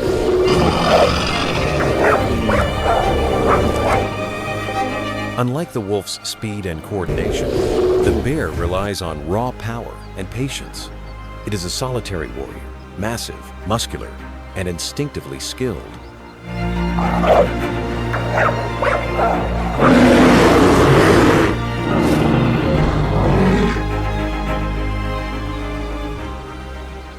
Its double-layered fur is both soft and resilient.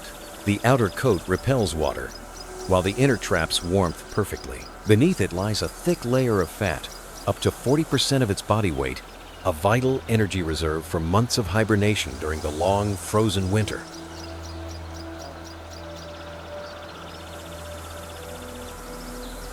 In summer, when the taiga blooms, the brown bear becomes a voracious forager, eating roots, berries, honey, fish, and even carrion.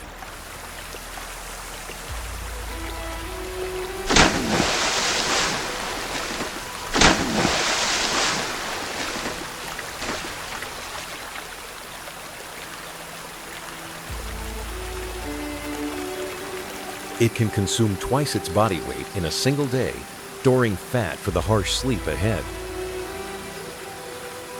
Despite its size, a brown bear can run up to 56 kilometers per hour. And a single paw strike with over 600 kilograms of force can kill a full-grown deer instantly. They are patient hunters, standing motionless by rivers for hours, waiting for the precise moment to snatch a salmon. During spawning season, one bear can catch 30 fish a day, a feast before its winter slumber.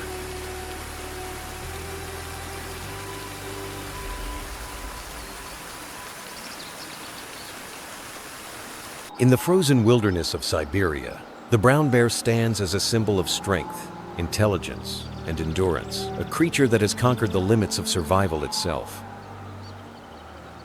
Its sense of smell is 2,000 times stronger than that of a human, allowing it to detect food or carrion from as far as 32 kilometers away. When the wind sweeps through the taiga, carrying the faintest trace of life, the brown bear can follow that scent for days. For in a world where hunger is constant, a single smell can mean the difference between life and death.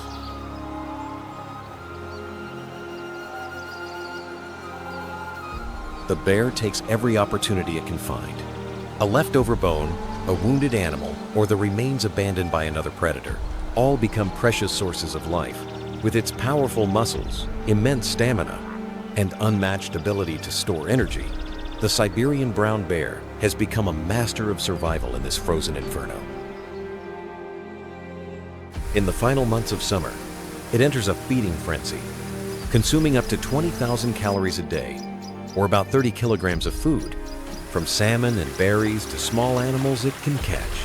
In just a few short months, it may gain as much as 180 kilograms, storing vital fat reserves for the long winter ahead. A winter without light, without birdsong, and without warmth. Then, when snow blankets the earth and silence falls over the forest,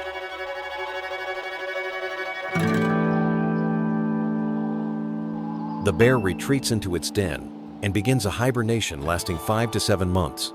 During this time, its body temperature drops by 37 degrees Celsius, and its heart slows to just a few beats per minute. Its body enters near stasis, yet never decays.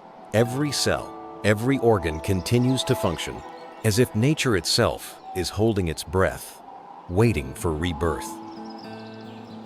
Without eating or drinking, the bear survives through the perfection of biological design shaped by evolution.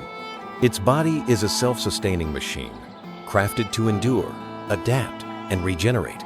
From energy storage to muscle preservation during hibernation, every detail speaks of life's astonishing intelligence. If the brown bear survives through stillness, then on the other side of this icy kingdom, the Siberian tiger reigns through power and dominance.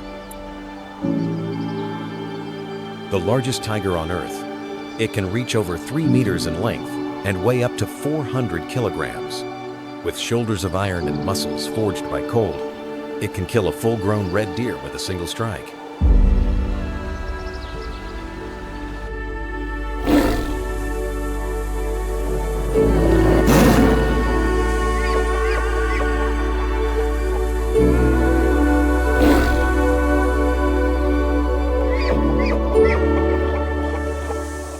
Its fur is a masterpiece of adaptation.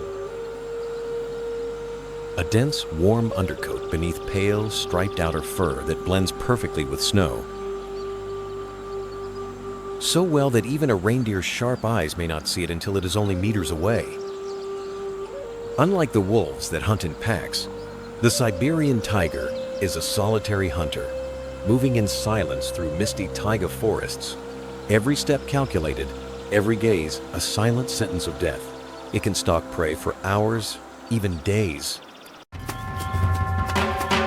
hidden behind snow-covered trees, and then explode into action at 80 kilometers per hour.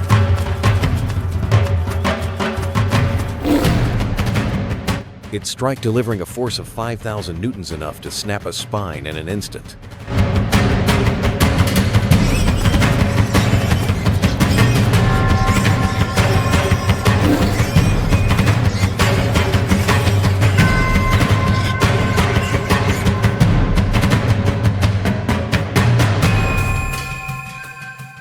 But the tiger is more than a killer. It is a keeper of balance. By hunting deer, elk, and wild boar, it prevents overgrazing, allowing plants to regrow and forests to rejuvenate.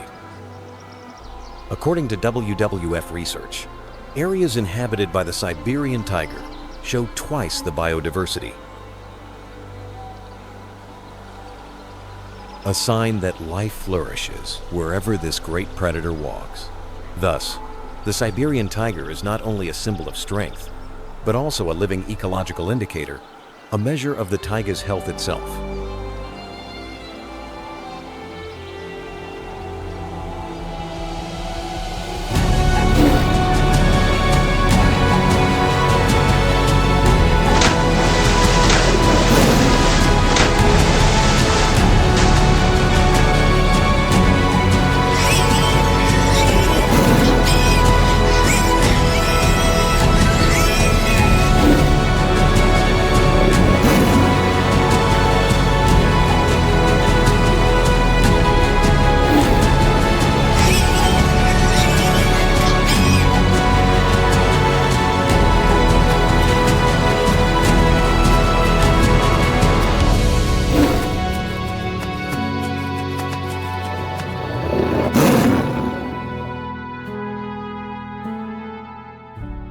Under the white winter sky of Siberia, amid taiga forests stretching into eternity, a massive silhouette slowly emerges, so naturally a part of the landscape that it seems carved from the wilderness itself. It is the Siberian moose, the largest deer on Earth, and one of the most remarkably adapted creatures to survive in one of the harshest, coldest regions of the planet. In a land where winter lasts half a year and the sun barely glimmers through dense clouds, their very existence is proof of nature's unbreakable resilience. Standing up to 2 meters tall at the shoulder, weighing more than half a ton, and carrying antlers as wide as ancient branches, the moose appears like a silent monarch of the taiga.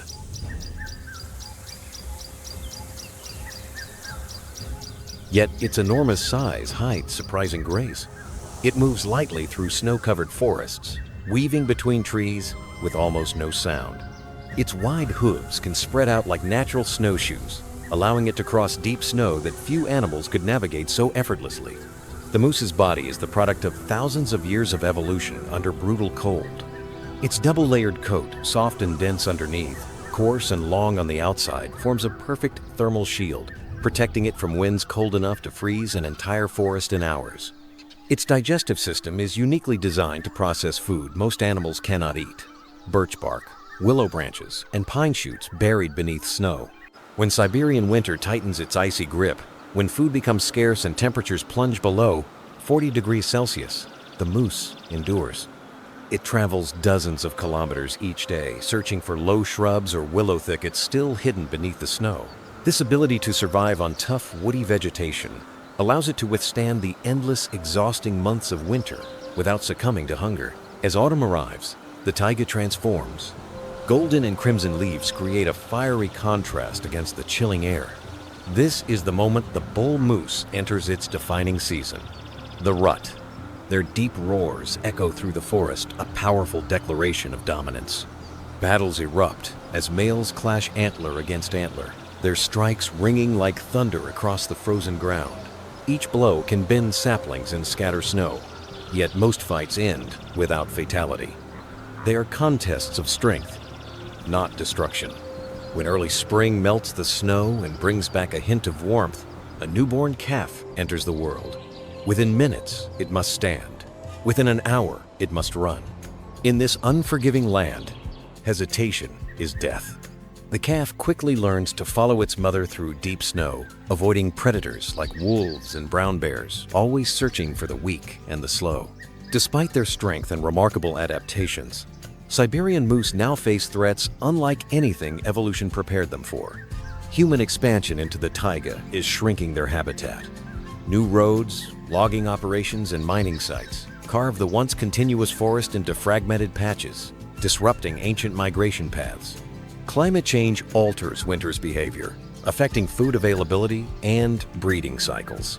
Yet even amid these challenges, the moose remains a symbol of resilience, a majestic presence in a land still ruled by nature. They remind us that the fragile balance of Siberia's ecosystem depends on every creature, every forest, every frozen river. And if we fail to protect them, the deep echoing calls of the taiga in autumn, the haunting roars of the Siberian moose, may one day fade into eternal silence. Under the pale winter sun of Siberia, as sharp winds sweep across the barren steppe like they're trying to tear life from the land, a heavy, resonant sound rises, merging with the frozen breath of the earth. It is the footsteps of the Siberian bison, a creature that carries within its body the power of the Ice Age itself, a symbol of endurance, resilience, and unshaken pride in this unforgiving world. No other animal on the northern Siberian plains possesses such a fierce yet majestic presence. With slow, deliberate steps and muscles rippling beneath a thick winter coat, the bison moves like a living boulder, silent, steady, and utterly unstoppable. A full-grown bison can weigh up to 1 ton, stand nearly 2 meters tall, and carry a massive shoulder hump like a small hill. The dense woolly fur around its neck and shoulders forms a natural suit of armor, insulating it even when the cold is harsh enough to make metal brittle. This thickness doesn't just shield it from the cold, it protects against wolf bites, bear strikes, and blizzard winds that stab like 1,000 icy needles. But in Siberia, strength alone is never enough. The bison's body is engineered for survival. Its neck muscles are extraordinarily powerful, allowing it to use its head like a shovel to sweep aside deep layers of snow and uncover the last scraps of dry grass beneath. Each day, a bison can clear dozens of square meters of frozen ground, a simple yet vital survival strategy in winters that last for months. Siberian bison live in herds, and the bond between individuals is one of the most remarkable behaviors in the animal kingdom. When the herd moves, it becomes a single, unified mass strong animals, taking the outer edges to block the wind, while calves and weaker members stay protected in the center. In a blinding snowstorm, a herd of bison moves like a massive machine, each individual functioning like a cog in an unbreakable system. Their heavy footsteps carve deep trails through the snow pathways that deer, lynx, and foxes often rely on to survive. But danger always lurks on the Siberian steppe. The Siberian gray wolf, the region's most relentless predator, often trails bison herds for days. They don't rush in, they wait. They stay downwind to hide their scent, watching carefully for the old, the injured, or newborn calves. Yet bison are far from easy prey. A single charge from an adult bison can throw a full-grown wolf several meters across the ground. Sometimes, just one thunderous stomp is enough to warn an entire wolf pack to keep their distance. When spring arrives and the ice begins to melt, the earth softens, and new shoots of grass emerge, the bison rejuvenate after the exhausting winter. Pregnant females leave the herd briefly to find a quiet, safe place to give birth. A newborn calf takes its first breath in the icy air, fragile and trembling. But within minutes it rises. Within an hour, it must run. There is no room for hesitation. Wolves are always watching, and every weak creature becomes a target. Growing up is a constant battle. Young bison must learn how to find food beneath snow, how to read the wind to sense predators, and how to blend into the herd for protection.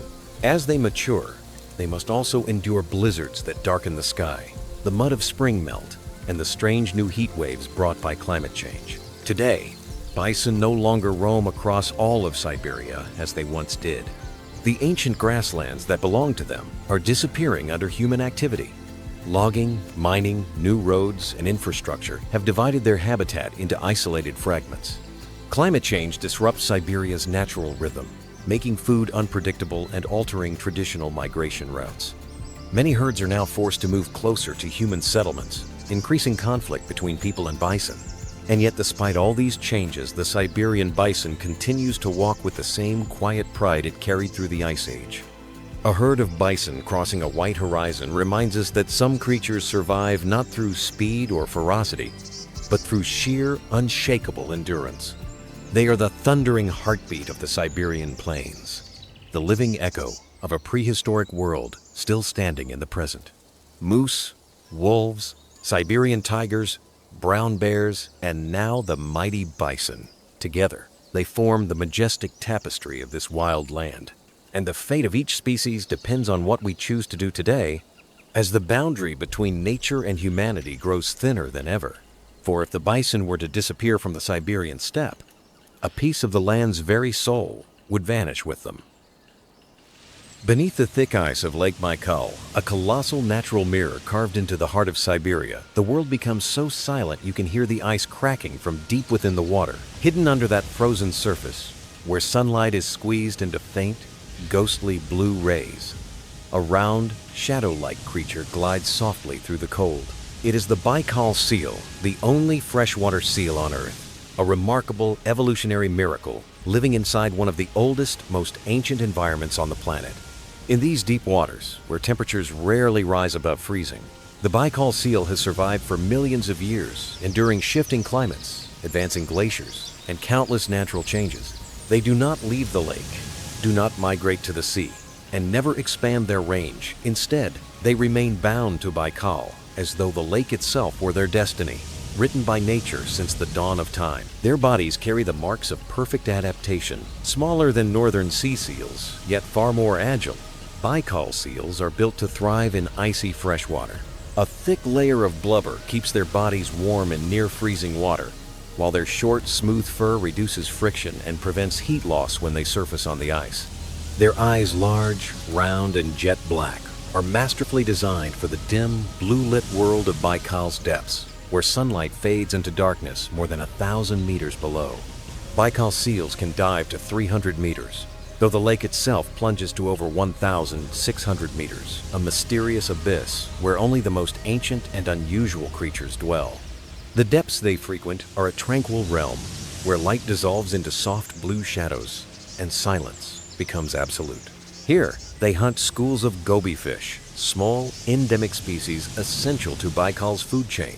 In winter, Lake Baikal freezes completely. The ice can reach 1-2 meters thick, so clear that you can peer through it into the dark sapphire below. During this time, seals must maintain breathing holes polinias by surfacing regularly and clawing at the ice. If they fail to maintain these openings, they risk being trapped beneath the frozen ceiling, unable to breathe. This ritual, passed down through thousands of generations, is one of the defining behaviors of their survival. When breeding season arrives in late winter, females seek out the thickest, most stable ice far from shore and far from land predators. They dig small snow caves, warm and sheltered, forming natural birthing chambers. A newborn pup arrives, wrapped in soft snow-white fur, allowing it to blend perfectly into the icy landscape. In its first days, it depends entirely on its mother for warmth, for fatty milk, and for protection from predators like golden eagles and Arctic foxes. But the safety of the ice den is fleeting. Within weeks, the pup sheds its white coat and grows a gray one, a sign that it must begin adapting to the harsher world outside. Its mother teaches it to swim, dive, maintain breathing holes, and hide from predators' lessons that determine whether it will survive under Baikal's thick winter ice. On land, Baikal seals appear slow and awkward. But once they slip beneath the water, they transform into graceful dancers using all 4 flippers to steer, spiral, and shoot through the depths like silver arrows. Every movement blends with the rhythm of Baikal fluid, precise and beautifully smooth. Yet, like all creatures of Siberia, Baikal seals now face the growing shadow of climate change. Ice melts earlier, threatening their ability to build birthing dens. Thinner ice means pups are more easily discovered by predators. Pollution and industrial activity around the lake alter the water's clarity and threaten the goby fish population, the foundation of Baikal's ecosystem. Studies warn that if warming continues, the Baikal seal population could decline dramatically in the coming decades. The icy birthing chambers that once ensured survival may vanish entirely by late winter, forcing seals to give birth on fragile ice that can break a near-certain catastrophe.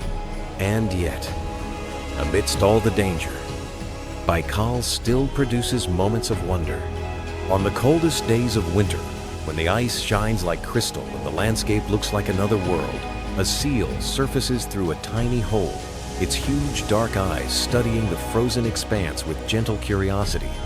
No creature feels as mysterious, serene, and ancient as the Baikal seal. They seem like the very spirit of the lake-living relics of the Ice Age, reminding us that life can flourish even in places ruled by silence and ice. The Baikal seal does not roar like the Siberian tiger, does not thunder across the steppe like the bison, does not battle fiercely like the wolf or the bear. Yet it survives quietly, gracefully, steadfastly. And in that quiet endurance lies its wonder. One of the most extraordinary animals in Siberia, a symbol of life's miraculous persistence in a world of eternal ice. Across the vast snowy plains of Siberia, where the wind scrapes the earth and the winter sun glows like a distant ember, A small but proud figure moves quietly through the frozen wilderness. It is the Siberian fox, also known as the red fox, a creature small in size yet armed with some of the most sophisticated survival abilities in the Arctic world. While many large animals rely on strength or numbers, the fox depends on something else: intelligence, agility, and an almost supernatural power of adaptation. In winter, when everything around them is buried beneath deep snow, the Siberian fox blends into the scenery with its reddish coat streaked with white along the belly. But its beauty is more than surface deep. That fur is a shield, layered thickly to trap heat even when the temperature plunges to 40 degrees Celsius. Its long, fluffy tail helps keep balance while running on ice. And at night, the fox curls it over its face like a warm scarf against the wind. The Siberian fox is a master hunter of the snowy silence. It uses its large, upright ears to detect the faintest movements beneath the snow where voles, hares, and other small creatures hide from predators. In moments so quiet you can hear wind brushing through branches, the fox freezes, head tilted slightly, ears rotating with delicate precision. Then, like an arrow loosed from a bow, it leaps upward and dives headfirst into the snow. A perfect strike, crafted by thousands of years of evolution. Within seconds, it reappears with its prey, a flawless demonstration of instinct and skill. The brutal Siberian winter forces foxes to become creatures of versatility.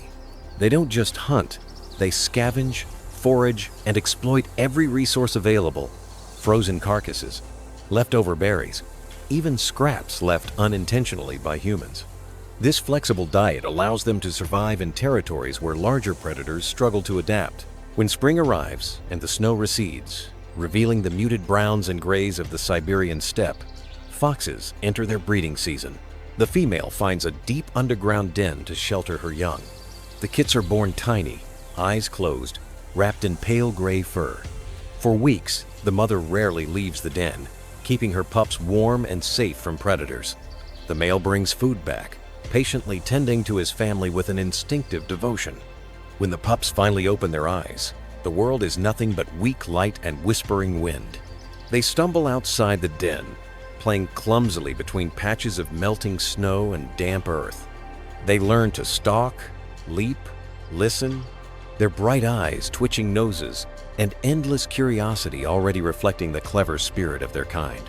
During Siberia's brief summer, when plants turn green and birds return to nest, foxes take advantage of the abundance, stocking up on nutrition for the next winter.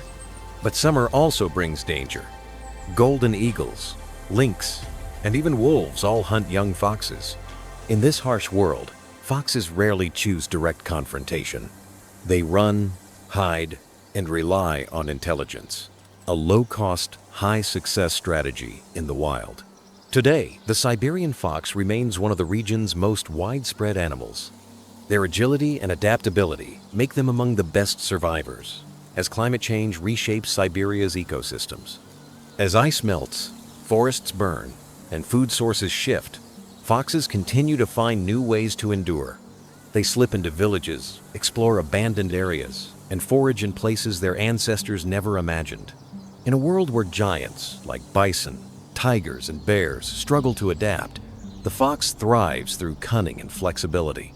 It is not the strongest nor the fastest, but it is always the one that chooses the right moment, the right place, and the right way to survive. And that is the true beauty of the Siberian fox. A small creature, yet a symbol of ingenuity, intelligence, and extraordinary resilience in one of the harshest landscapes on Earth. Along the sheer cliffs of the majestic Sayan and Altai Mountains, where Siberia rises into colossal walls of stone to shield itself from the northern winds, a quiet yet steadfast creature clings to life in this unforgiving world. Not as massive as the bison, not as swift as the fox, nor as powerful as the snow leopard, the Siberian goral nonetheless possesses a survival ability so extraordinary that even the mightiest animals of this land must respect it. In a world where earth and sky blurred together beneath snow and ice, the goral lives where almost no other creature dares to set foot. Vertical cliffs, slopes nearly straight down, razor-thin ledges only a few centimeters wide, where a single slip could send it plunging hundreds of meters. And yet this is precisely the place it calls home. The Siberian goral is small, standing less than 1 meter tall. but every part of its body is engineered for survival in these brutal mountains. Short but incredibly strong legs, heavily developed shoulder muscles for explosive jumps, and hooves that are both sharp and flexible, able to grip tiny cracks in the rock like fingertips. When a goral climbs, it doesn't simply walk, it floats, shifting weight from one hoof to the next with such grace it seems to dance in midair. In winter, when the mountains freeze solid and icy winds slash across the peaks, the goral continues climbing, seeking the last remaining tufts of dry grass wedged between the rocks. Its thick, two-layered ash-gray coat blends seamlessly with the cliffs while insulating its body from temperatures far below freezing. It does not hibernate, and it does not migrate. Instead, it faces the Siberian winter head-on, with a stubborn determination that borders on heroic. Thanks to its unmatched climbing skills, the goral can live at heights of up to 2,500 meters, where large predators like wolves and bears struggle to follow. But danger still lurks. The snow leopard, the ghost of the mountains, is the goral's greatest enemy. Silent, agile, and relentless, the snow leopard can pursue the goral into treacherous terrain that would terrify most creatures. These chases become some of the most breathtaking duels in nature. The goral leaps from rock to rock, sometimes across gaps longer than its own body length. One wrong step means death, but hesitation is even deadlier when the snow leopard's jaws are only meters behind. Time and again, it is the goral's speed, balance, and sheer boldness that allow it to escape death by a razor-thin margin. When spring arrives and melting ice turns into streams cascading down the mountainsides, goral mothers give birth. The young are born on small, rocky ledges suspended high above the ground. From their very first hours, the newborns must learn to stand, balance, and follow their mothers, for in this place, even a moment's delay can be fatal. Thanks to strong instincts and agile legs, they quickly join the dangerous rhythm of life on the cliffs. Summer brings a wider variety of food. Tender leaves, new shoots, and alpine herbs growing along the rocky slopes. The goral eats sparsely but consistently, storing energy for the grueling winter ahead. This humble, resilient lifestyle is what makes it one of the most adaptable creatures in Siberia's high mountains. Yet, like many animals of this icy kingdom, the goral faces growing threats from humans. Mining operations, road construction, deforestation, and climate change are shrinking and fragmenting its habitat. Ancient cliff territories, once safe from disturbance, are now cut by new pathways or pushed upward as human presence expands. The goral is forced into higher, steeper, more dangerous terrain where survival becomes even more precarious. And still, it endures.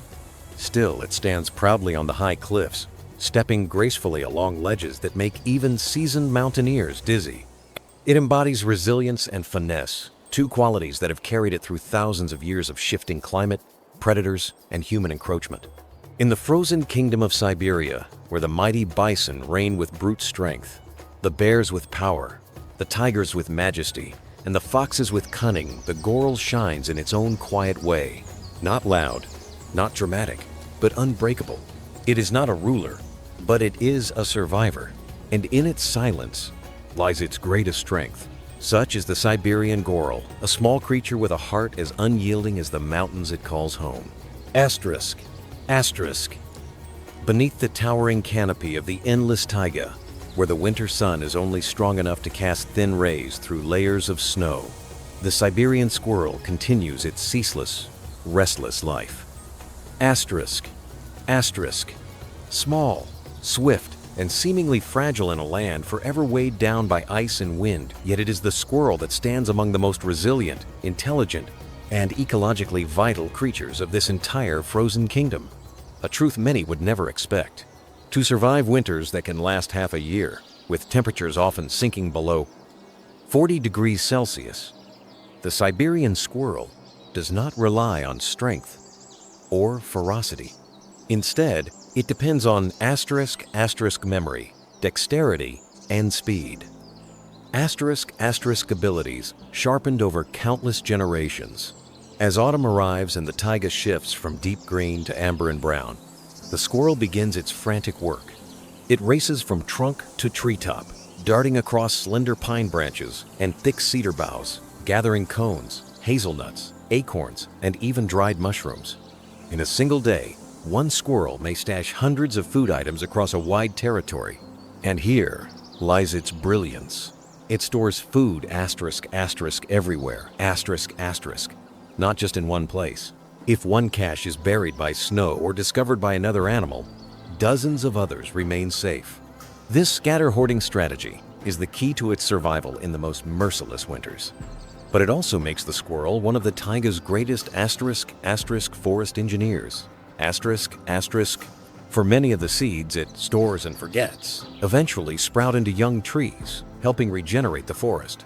Without squirrels, the taiga's renewal would slow dramatically. When winter storms sweep across the forest and temperatures drop so low that boiling water can freeze in minutes, the Siberian squirrel retreats to its nest, a marvel of natural architecture made from soft moss, dry leaves, tiny twigs, and lined with bird or animal fur. These nests sit high in tree hollows or tucked deep in pine branches, shielded from the wind. Inside, the squirrel curls into a tight ball, its thick tail wrapped over its face like a blanket, warm breath forming tiny clouds in the dark.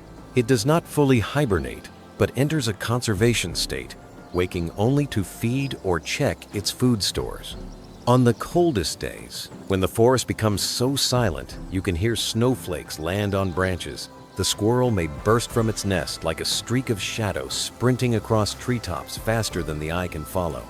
Its agility is its only defense against predators. The golden eagle with its piercing vision, the Siberian lynx with its silent steps, the sable with its equal climbing ability. In a world where any small creature can become someone's next meal, the squirrel survives with cunning and finely tuned instincts.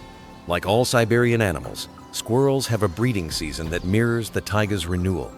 As the snow begins to melt and patches of moss turn green, the female builds or refurbishes her birthing nest. The babies are born tiny, blind, hairless, and helpless. But after 2 weeks, fur emerges. After 3, their eyes open. And by 5 weeks of age, they are already hopping near the nest entrance, curiously taking in the vast world beyond. The appearance of squirrel kits is a gentle announcement of spring new life in a land defined by cold. They learn to climb, to leap from branch, to sense danger, and, most importantly, to gather and store food.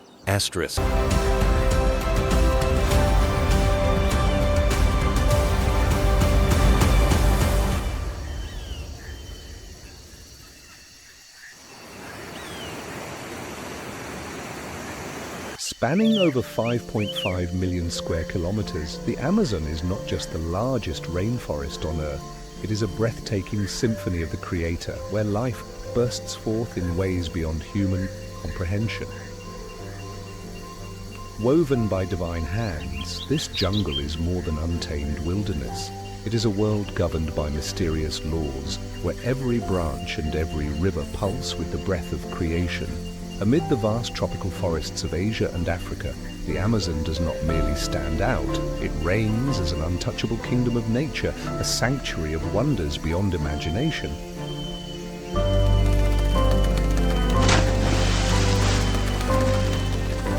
This singular rainforest alone harbors 10% of all known life on Earth, a staggering figure that reflects the almost surreal richness of its ecosystem. Within its depths, scientists have recorded 40,000 species of plants, 3,000 species of fish, 1,294 species of birds, 427 species of mammals, 430 species of amphibians, and 380 species of reptiles. But who can say this is all? How many secrets remain hidden within its dense canopy, beneath its shadowed waters, or high above in the treetops where sunlight vanishes in the blink of an eye? Scientists race to unravel the mysteries of the Amazon, yet how can humanity ever move faster than the ceaseless rhythm of God's creation? Researchers estimate that every single day a new species is discovered, as if the jungle itself is perpetually evolving, endlessly continuing the grand narrative set in motion at the dawn of time. The Amazon is not just a rainforest, it is a living testament to the Creator, where life intertwines like an infinite mystical tapestry. From ancient trees shrouded in mist, to rivers snaking like the earth's very lifeblood. From the jaguar's piercing roar in the dead of night, to the cold, watchful eyes of a giant anaconda lurking beneath the still waters. Every corner is a chapter in nature's epic, every creature a piece of the grand design.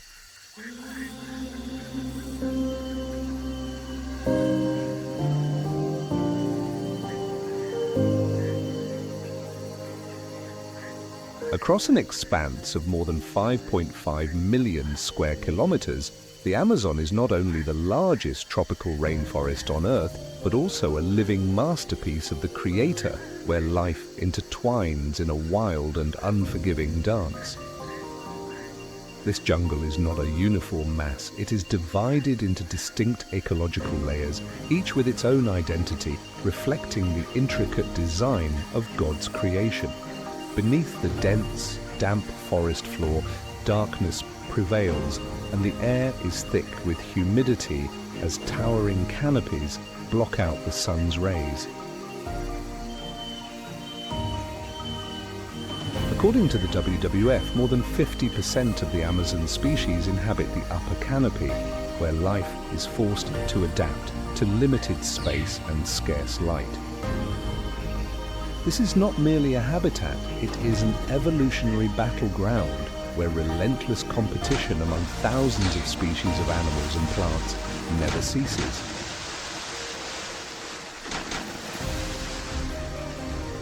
Space, water, and food are not freely given.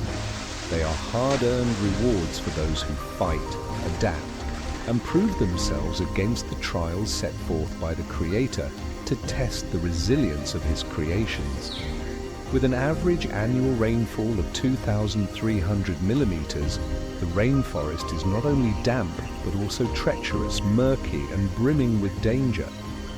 Visibility is limited, movement is hindered, and predators have no choice but to become stronger, craftier, and develop the most efficient hunting strategies to survive.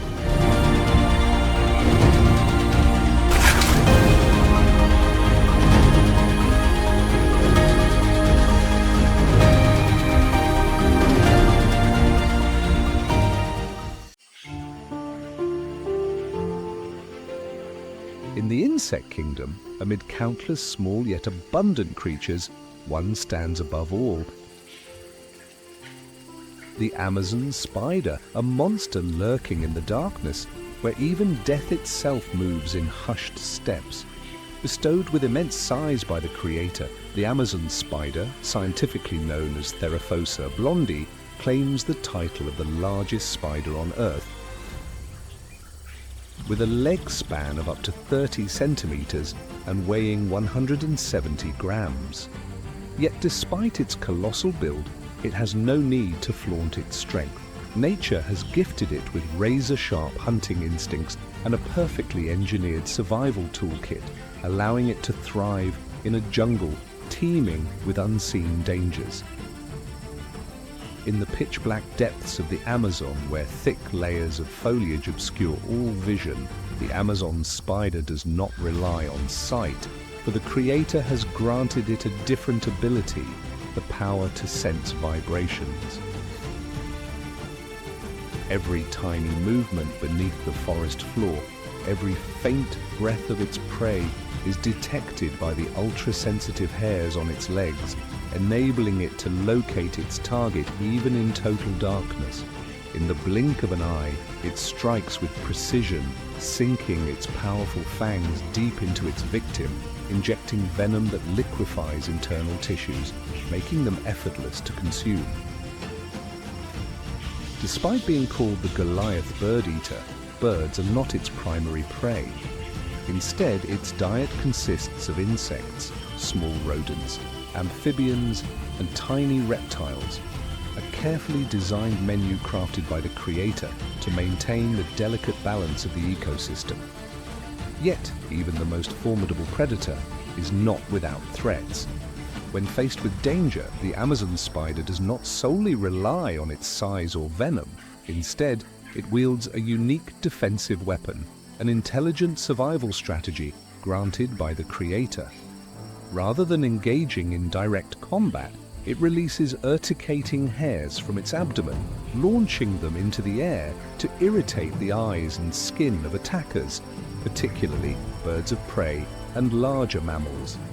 This is not just a clever defense mechanism, but a testament to the perfection of divine design, where even the most fearsome creatures wield non-lethal weapons to preserve harmony. But when no other option remains, the Amazon spider fights. It rises high on its powerful legs, stretching its imposing 30-centimeter frame, ready to intimidate any threat. Its 2.5 centimeters fangs poised for attack can deter even the deadliest predators. Though its venom is not fatal to humans, it is potent enough to immobilize prey and send a clear warning to any creature daring to challenge it. The Amazon spider is not merely a hunter, it is a key guardian of the ecosystem, an essential piece in the grand puzzle of creation. By regulating insect and small animal populations, it ensures the stability of the Amazon, keeping the intricate food chain intact. Within the rainforest's vast and complex web, every creature has a role, a divine mission assigned since the dawn of time. And here, deep in the shadowed heart of the Amazon, every sound, every movement is part of the grand masterpiece that the Creator has woven into the fabric of nature.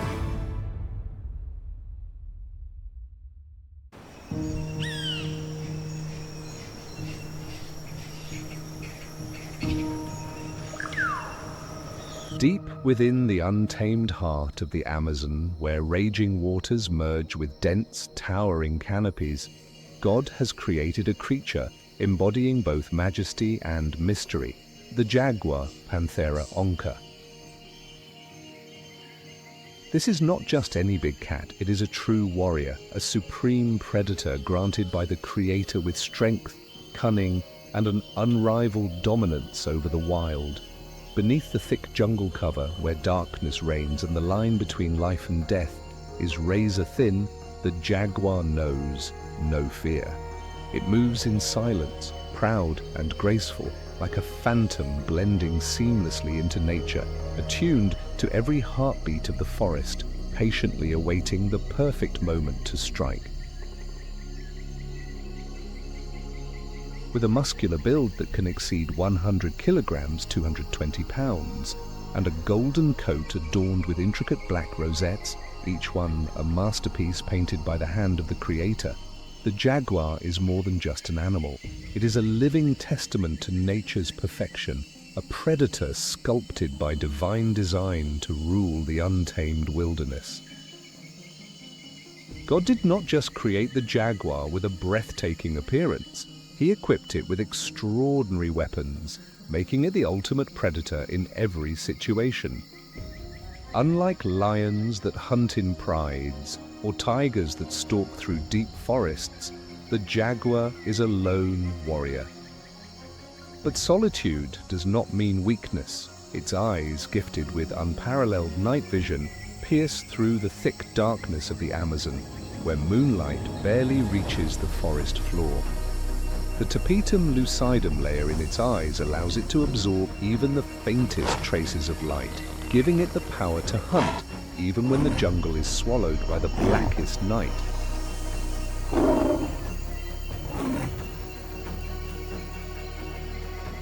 But its keen eyesight is only one part of its deadly arsenal. What truly makes the jaguar the nightmare of the Amazon is its devastating bite, the strongest of all big cats. With a bite force of up to 1,500 pounds per square inch, it can crush bone in an instant. Unlike lions or tigers, which go for the throat, the jaguar aims directly at the skull, delivering a fatal bite that ends its prey's life immediately. Crocodiles, wild boars, even massive anacondas, none can withstand the sheer force of the weapon God has bestowed upon this beast. Yet, the jaguar's dominance does not end there. Unlike most predators that rule only the land, the jaguar is the undisputed master of three realms: land, water, and the treetops. No other big cat swims as skillfully as it does. When night falls, it silently slips into the water, gliding like a phantom through the currents, before erupting from below, like a demon from the depths, seizing its unsuspecting prey. Even caimans, the swamp's apex predators, tread cautiously when the jaguar is near. It is not just a hunter, it is a hunter of hunters, a throne no other creature can claim.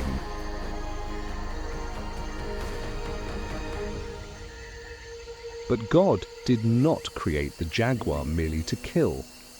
He gave it a higher purpose, to be the guardian of balance in the Amazon ecosystem.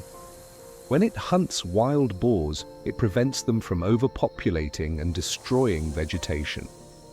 When it takes down smaller animals, it helps maintain stability in the food chain. Without the jaguar, the Amazon would spiral into chaos, overrun by unchecked populations that would devastate their own habitat. The jaguar is a ruler but not a tyrant, a predator but not a destroyer. It takes only what it needs, living in harmony with the laws that God has set. In its piercing golden eyes, there is not only the ferocity of a hunter, but also the wisdom of a protector, a messenger of nature, a living symbol of the perfect balance between life and death. As the first rays of dawn pierce through the endless canopy of emerald green, the jaguar moves in silence, vanishing like a phantom into the vast wilderness. It does not seek a throne, nor does it need a crown, for God has already placed it at the very top of the food chain, a king that reigns without ceremony. It is a war god, a shadow in the jungle, a creature that will never bow. Every leap, every flex of its powerful muscles, every earth-shaking roar is a hymn of creation, a verse in the grand symphony that God has composed. And amidst the majestic wilderness where the rivers rage and the trees stand tall, the jaguar roams, forever the phantom, forever the legend.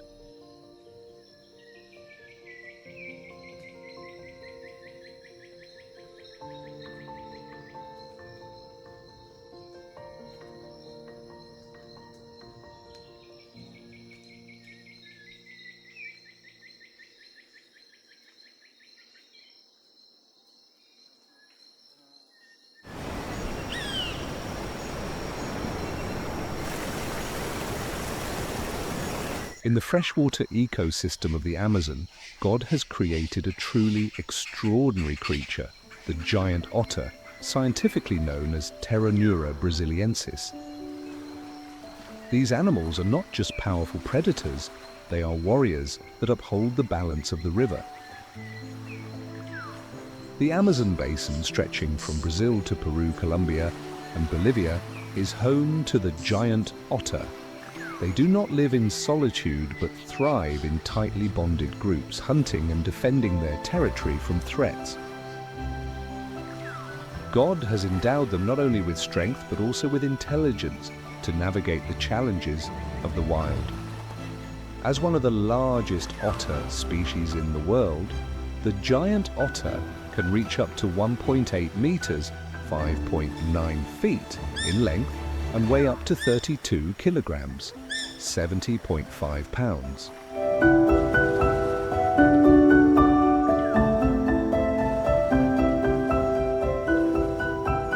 Designed by the creator with webbed feet and a powerful tail measuring up to 70 centimeters, 27.5 inches, they can swim at speeds of up to 14 kilometers per hour, 8.7 miles per hour, gliding through the water like invincible warriors. One of their most remarkable traits is their dense, waterproof fur, an incredible masterpiece gifted by God to protect them from the cold and harsh conditions of the river. Their outer fur, 8 millimeters thick, prevents water from penetrating, while the inner layer is soft and dense, retaining heat and allowing them to survive even in the most extreme environments. Beyond their adaptability, giant otters possess ears and nostrils that can close when submerged, along with highly sensitive whiskers that detect the slightest vibrations in the water. This is no coincidence, it is a divine gift that makes them the ultimate freshwater predators. As master hunters, giant otters dominate the fish population of the Amazon. From catfish and piranhas to massive fish like the arapaima, which can grow up to 3 meters (9.8 feet) long, all can fall prey to these otters. When fish become scarce, they do not hesitate to hunt crabs, snakes, even small caimans and anacondas. But their prowess is not just about raw strength. Giant otters are strategic predators. They hunt in coordinated packs surrounding their prey and driving it into a vulnerable position before delivering a decisive bite with their razor-sharp teeth. When they catch their prey, they grip it tightly with their front paws and tear into it with powerful jaws. The sounds they make while eating echo across the water, a declaration of their dominance in the ecosystem. Despite their might, giant otters also have formidable enemies. Jaguars and massive caimans lurk in the shadows, waiting for an opportunity to strike. But God has not left these otters defenseless. He has given them extraordinary agility, allowing them to evade swift attacks. With their webbed feet and paddle-like tails, they can dive deep, slip through rocky crevices, and turn the river into a natural weapon of defense. However, their greatest strength does not lie in individual abilities, but in unity. A group of up to 20 otters can form a nearly impenetrable defensive circle, where each member protects the other with unwavering determination. Their growls and piercing calls are not just methods of communication, but declarations of dominance, warning any intruder that they are ready to fight. God has given giant otters not only courage, but also wisdom, the understanding that collective strength surpasses individual power. When faced with jaguars or caimans, they do not cower in fear, but attack in coordination, tearing into foes much larger than themselves. Their unity is so formidable that even the most fearsome predators hesitate before challenging them. Yet, giant otters are not just relentless hunters. They play a crucial role in the Amazon's ecosystem, controlling fish populations and maintaining ecological balance. God created them as guardians of the river, ensuring that the freshwater environment remains in harmony. Without them, certain fish species could overpopulate, leading to chaos in the food chain. Giant otters are living proof of the Creator's perfect design. They are mighty warriors, fearless protectors of the Amazon, creatures that do not merely survive, but reign over the vast waters entrusted to them. Every swift movement, every call, every coordinated hunt is a testament to the grand plan that God has ordained. And thanks to their presence, the Amazon River continues to thrive, maintaining the order and balance that has existed since time immemorial.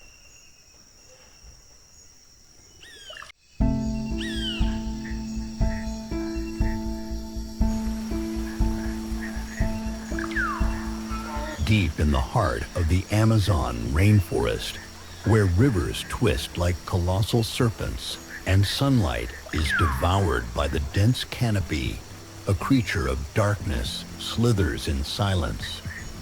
It is not just an animal, not merely a reptile. The South American crocodile is the embodiment of nature's wrath, the invisible hand of God placed upon this wild world to maintain its order. Rushing waters, a night veiled in darkness, nothing reveals its presence, a perfect predator, a phantom lurking beneath the abyssal Black River. With jet black skin as dark as the night, the South American crocodile vanishes into the water like a ghostly specter. It does not rush, nor does it flaunt its power. God has bestowed upon it a special gift, the patience of death. It lies still, motionless, revealing only its piercing eyes and finely tuned nostrils, awaiting the fateful moment of its prey. God did not create it to run. He created it to wait. It can hold its breath for over an hour, as if its very existence transcends this world. A living shadow, a deity of the night, ready to annihilate any unfortunate soul that wanders into its sight. Then, the moment arrives. The prey carelessly approaches, oblivious. And before the thought of death even crosses its mind, the darkness beneath the water explodes. The South American crocodile surges forward with astonishing speed, its jaws opening like the gates of hell. Its bite force surpasses all creatures on Earth, up to 3,000 psi, twice the strength of a jaguar, 3 times that of a lion. Once it clamps down, nothing can escape. But it does not merely bite, it dances with death. It spins, a death roll. God's whirlwind. This is not just a hunting tactic. This is a verdict written by nature, executed by the mightiest being God has placed in the Amazon. Spin, crush, tear, bones shatter, blood stains the water crimson, and then silence. The prey disappears. The crocodile becomes the darkness once more, slipping back into the river as if it never existed.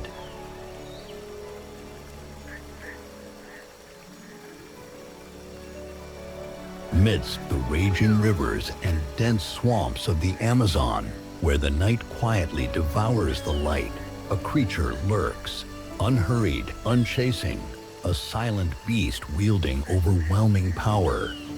Scientifically known as Eunectes murinus, the green anaconda is the heaviest snake in the world, a monster that can reach 9 meters in length and weigh over 250 kilograms. It does not need speed. It does not chase its prey like other predators. It waits, lying deep beneath the murky waters of the Amazon. It remains motionless like a submerged boulder, blending into the darkness, revealing only its sharp eyes and nostrils above the surface, watching, observing, giving away nothing. With the ability to hold its breath for over 10 minutes, it is utterly invisible in its domain, a ghostly presence, an unseen executioner waiting for the moment to strike. Then, fate unfolds.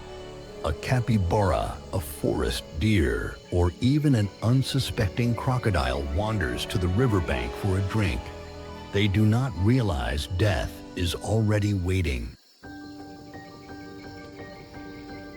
In a split second, the anaconda erupts from the water, coiling around its prey in an unbreakable grip. No roar, no tearing flesh, only silence, only the sound of bones snapping, breath fading. 90 psi. Its constriction force is equivalent to the weight of a small car crushing its victim's chest. There is no chance to escape. There is no room to fight back. Only darkness closing in until everything ends. But the hunt does not stop there. The green anaconda does not chew, it swallows. Its jaws stretch beyond logic, as if unbound by the laws of nature. A flexible skull, expandable ligaments, a perfect design, allowing it to devour creatures larger than itself.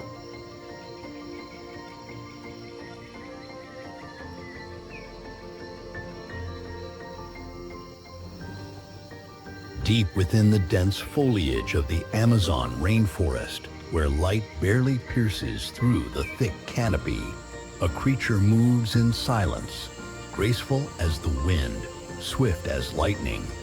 It does not rely on brute strength to dominate, nor does it need massive size to spread fear.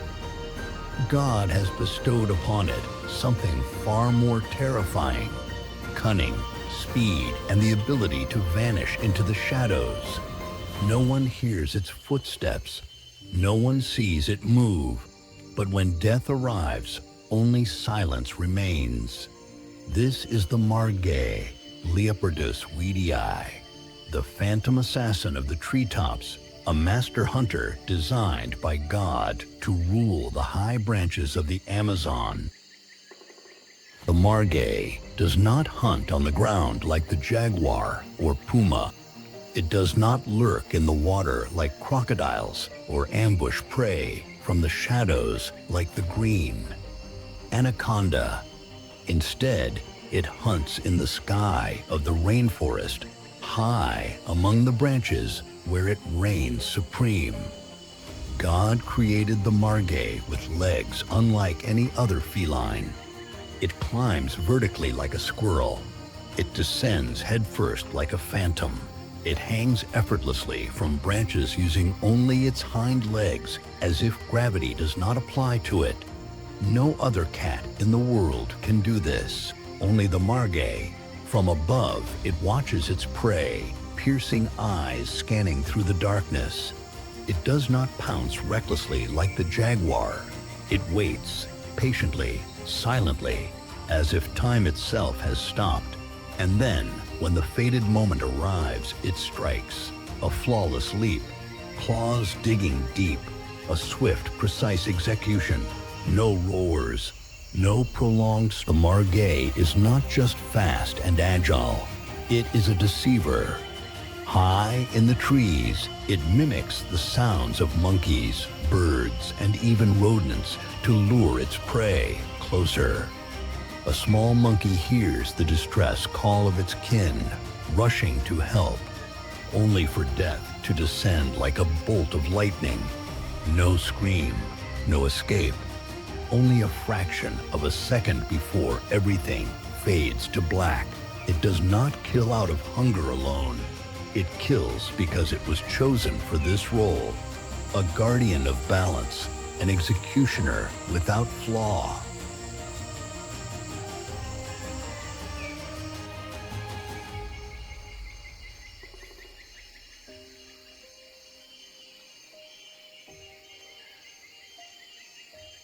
In the vast Amazon rainforest, where everything is in constant motion, where predators engage in a daily battle for survival, one creature defies it all.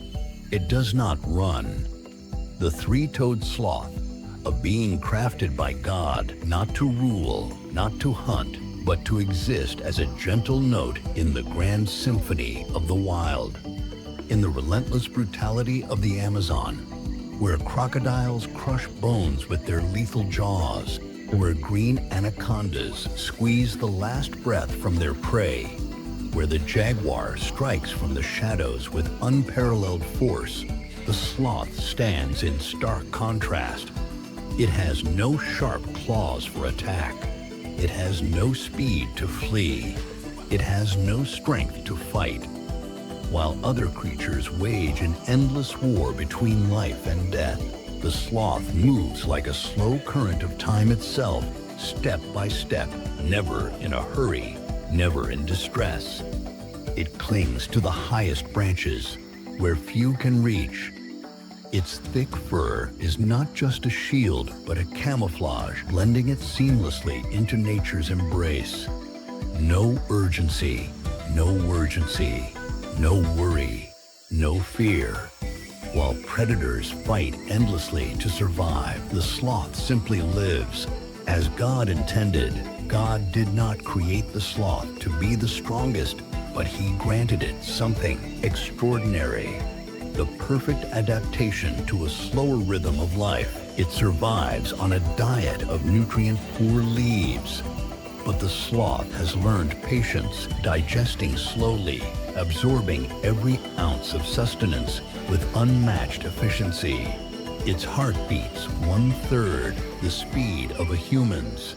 It can go days, even weeks without food, and still remain healthy.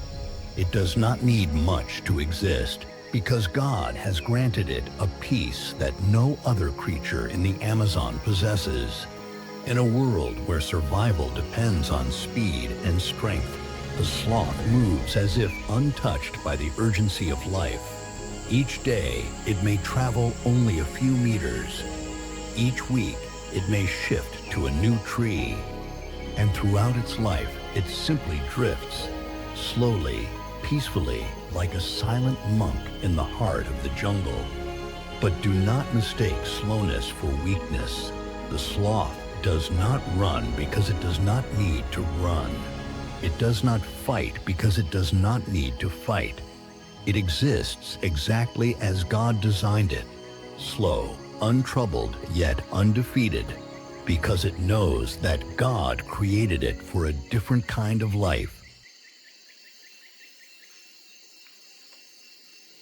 As dawn breaks over the treetops, while the green anaconda still coils beneath the murky waters and the jaguar waits in the shadows for its prey, a sound echoes from the highest branches.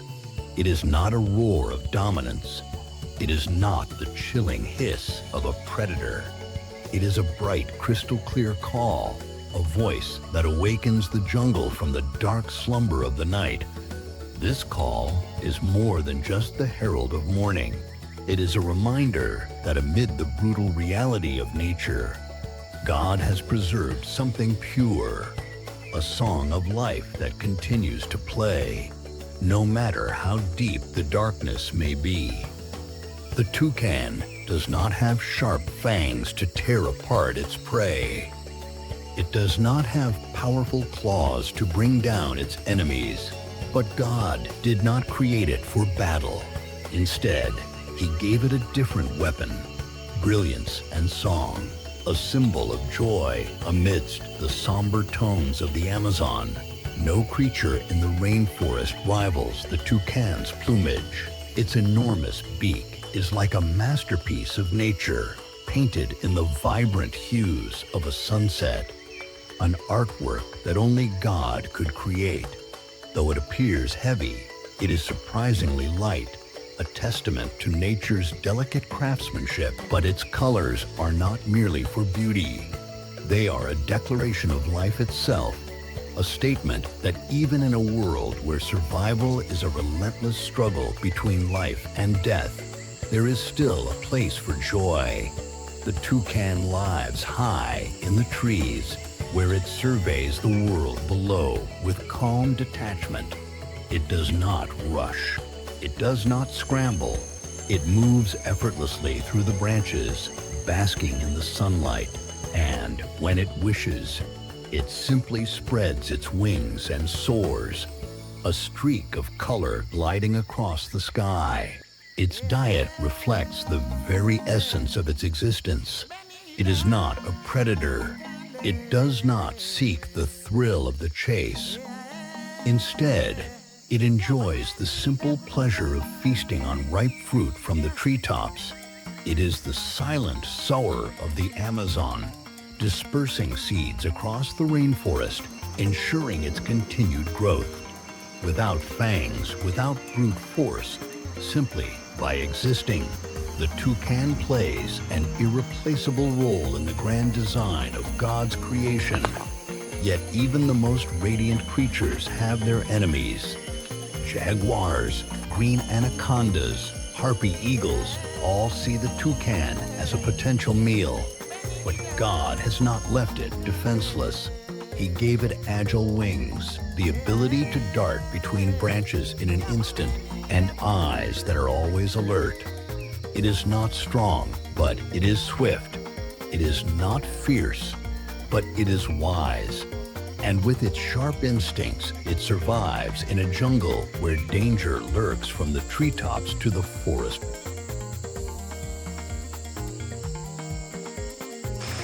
In the great symphony of the Amazon, every creature is a note.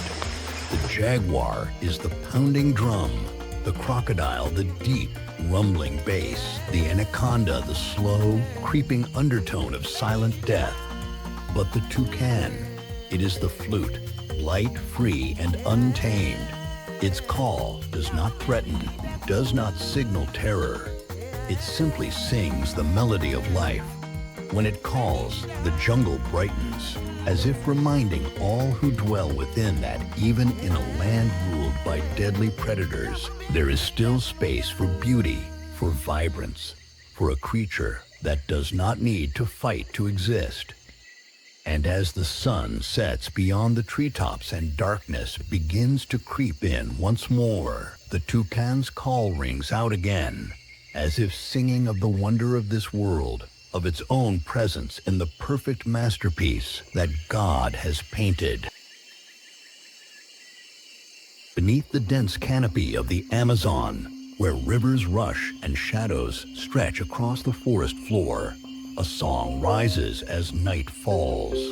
It is not the growl of the jaguar, nor the hiss of the green anaconda, nor the splash of the crocodile. It is a delicate yet unmistakable melody, a song that does not belong to predator or prey, but to a masterful artist placed by God to weave beauty into the grand symphony of the Amazon. The frog. The frogs of the Amazon have no claws to hunt, no thick hides to shield them from danger, no brute strength to overpower other creatures. But God did not create them for battle. He created them to sing, to keep the Amazon alive with its own rhythm, a melody that never ceases in the embrace of nature. As the last golden rays of the sun filter through the trees, as twilight fades beyond the horizon, the tiny musicians begin their performance. Each note shimmers in the air, blending with the rustling leaves, the murmur of flowing water, the buzzing of insects. It is not a meaningless tune. It is the signal of life, a reminder that the Amazon is not only ruthless, but also graceful, not only a battleground, but also a sanctuary of peace. God has gifted the Amazon's frogs not with power, but with survival through adaptation and artistry. Their skin is more than just a shield. It is a masterpiece painted by God in brilliant hues. Electric blue, fiery orange, vivid red, radiant yellow. Each frog wears a unique design that no other creature can replicate. But these colors are not merely for beauty. They are a warning. Some frogs carry deadly toxins within their skin, a message to any would-be predator that they are no easy meal. Those who foolishly test their luck suffer the consequences, for God has equipped these tiny beings with a defense as elegant as it is lethal, a perfect balance of danger and beauty. Yet, not all Amazonian frogs flaunt vibrant colors. Some choose invisibility. Cloaked in earthy browns and leafy greens, they vanish into the forest, melting into bark and foliage like ghosts. They do not need venom to survive. Instead, they wield the art of concealment, an intricate gift from God that allows them to slip unseen through a world full of threats. But whether hidden or radiant, whether small or carrying the touch of death, all Amazonian frogs share one unbreakable bond. They are the tireless musicians of the rainforest, the devoted performers in nature's grand orchestra. Each species has its own voice, its own rhythm, its own irreplaceable part in the endless song of the jungle. Some hum deep, resonant tones, while others produce sharp, metallic chirps. Some whisper delicate notes, heard only in the hush of the night. And if one day you find yourself lost in the depths of the Amazon, pause for a moment. Close your eyes. Listen. Somewhere, hidden in the shadows, beneath the damp leaves and tangled branches, God's musicians still sing, a song without end, a symphony that never fades, a reminder that no matter how the world changes, no matter how long the strong may reign, there will always be small creatures who continue to sing. There will always be music in the rainforest, And as long as they keep singing, the Amazon will continue to live.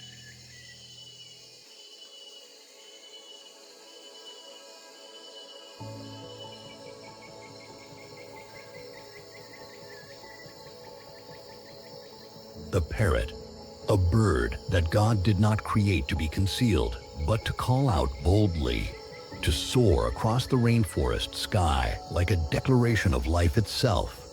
In the grand symphony of the Amazon, where predators melt into the shadows and others wait quietly for the dawn, the parrot is the voice that shatters the silence, proclaiming that light still reigns over the vast wilderness. God did not create the parrot to hide like the three-toed sloth, nor to flee like the smaller creatures, nor to bring death like the jaguar or crocodile. Instead, he gifted it with wings strong enough to conquer the skies, feathers painted in radiant hues that streak across the green canopy like a living rainbow, and a voice so loud and commanding that it fills the forest with the unmistakable sound of life. As the first rays of sunlight pierce through the mist, as golden light filters through the dense foliage, the parrots are the first to break the morning silence.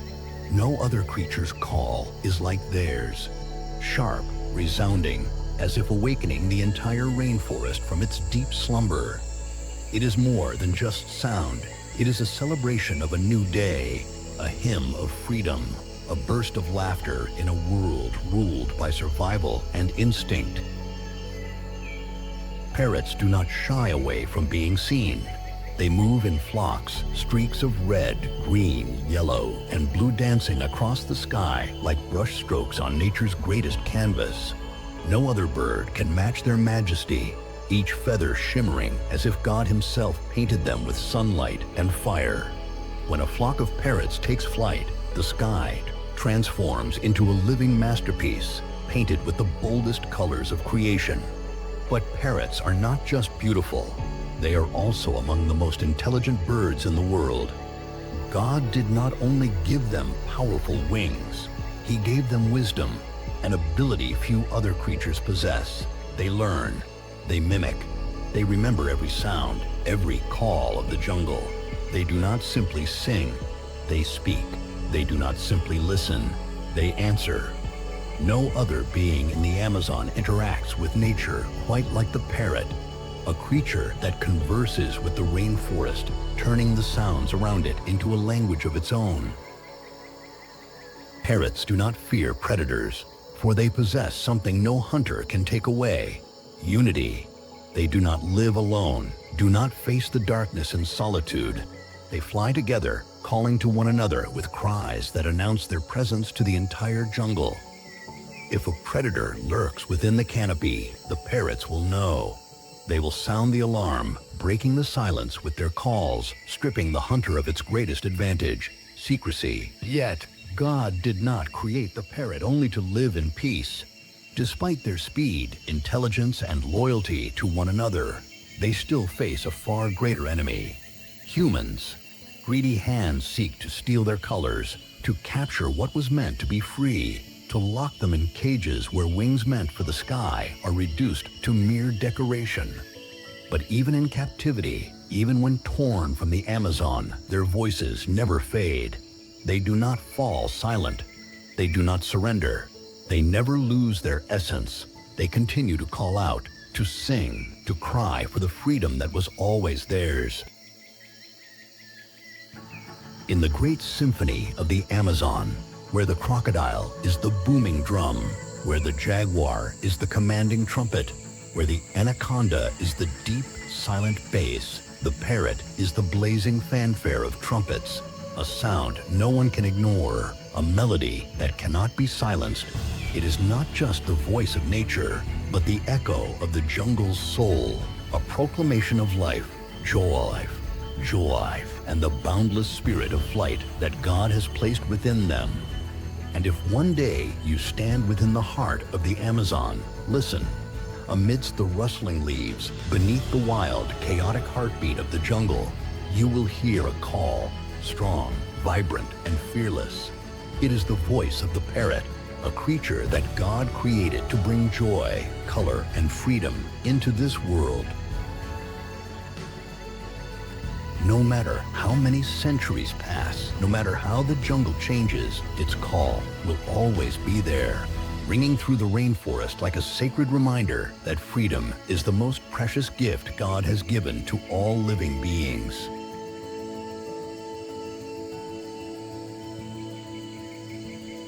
Beneath the dense canopy of the Amazon rainforest, where rivers weave like flowing silk, it is not the roar of a predator, nor the desperate cries of prey, but a reverberating knock, measured and deliberate, against the wood, as if God himself were keeping time for the great symphony of the Amazon. In this world, God placed an artisan, a creature that does not hunt in silence, nor does it flee from darkness, but instead melds into the forest through its rhythm. The woodpecker, a being created not to cower, not to run, but to hammer out the pulse of the wilderness, an unwavering craftsman, an eternal conductor guiding the flow of life. God did not grant it the sweet melodies of the parrots, nor the speed and precision of airborne hunters. Instead, he gave it a different gift, powerful wings, an unbreakable beak, and an indomitable instinct to seek, discover, create, and carve new beginnings from the very heart of the Amazon's ancient trees.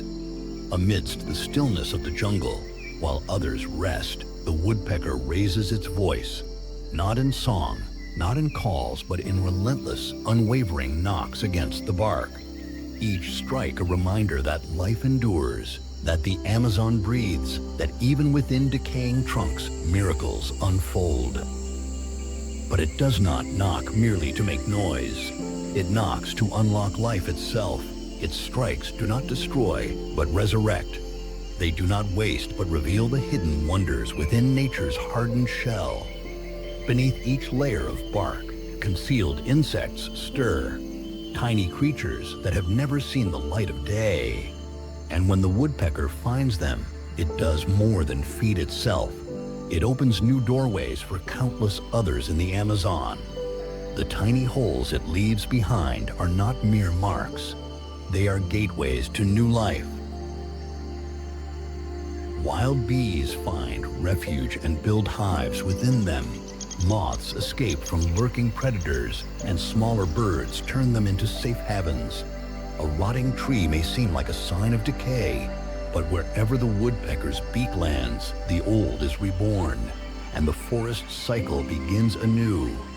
No one can hear the heartbeat of the Amazon, but the woodpecker can. And through its steady rhythm, it becomes God's own hand, knocking the eternal pulse of the jungle. God did not send the woodpecker alone into this world. He gave it a resilient body, a beak as strong as steel, capable of hammering hundreds of times per second without injury.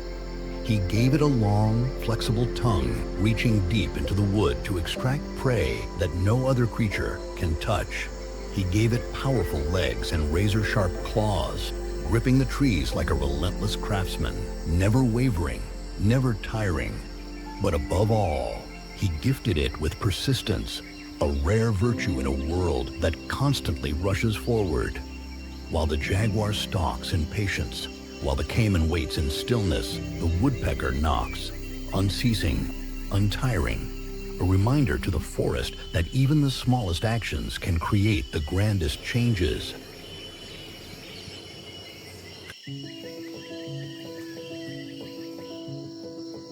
In the flowing rivers of the Amazon, where jaguars prowl in the shadows, where green anacondas lurk beneath the water's surface, where crocodiles wait in silent anticipation, there exists a creature that does not fight, does not hunt, and does not rush.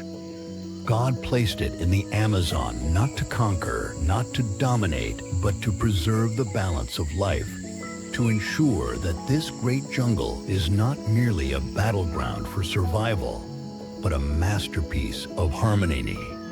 The Amazon turtle does not race through the currents, nor does it claim territory through force. It does not need sharp fangs or powerful claws to endure.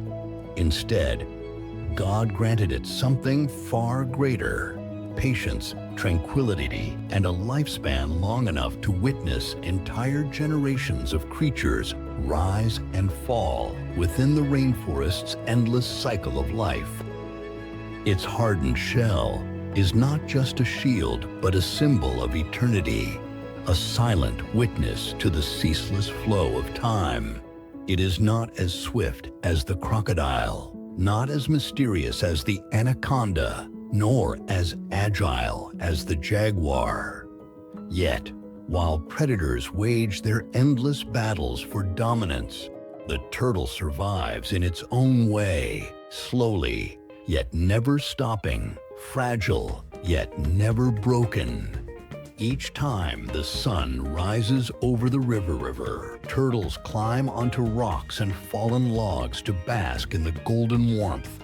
They do not fear, nor do they hide.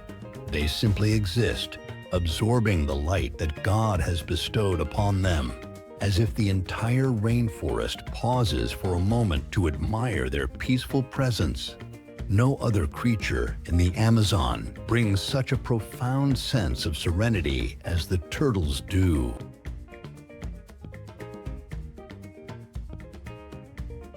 But turtles are more than just silent observers of the river's rhythm. God has given them a sacred duty, one that ensures the cycle of life continues. As the waters rise, reaching the soft, golden shores of the riverbanks, turtles return to fulfill their purpose. They do not rush, nor do they seek attention. They dig patiently, carving cradles of sand to hold the fragile eggs that will become the future of the Amazon. Then, as quietly as they arrived, they slip back into the river, leaving behind a legacy that will soon awaken to life.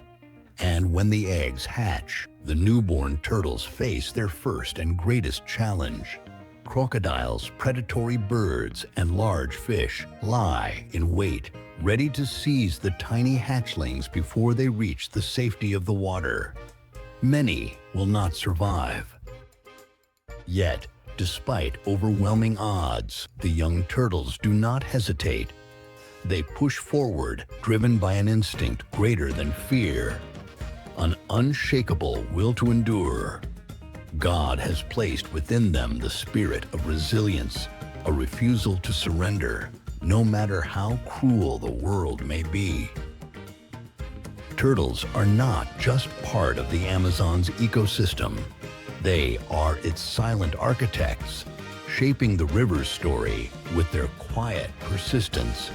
When an aged turtle glides through the water, when the sunset reflects off its ancient shell, when it rests upon the sand like a living stone of nature, the Amazon seems to soften, to slow, to breathe in harmony with its presence. Without turtles, the Amazon would be nothing but an arena of survival. With them, it is a place of balance, resilience, and a rhythm that cannot be replaced. God did not create turtles to be the strongest, nor to be rulers.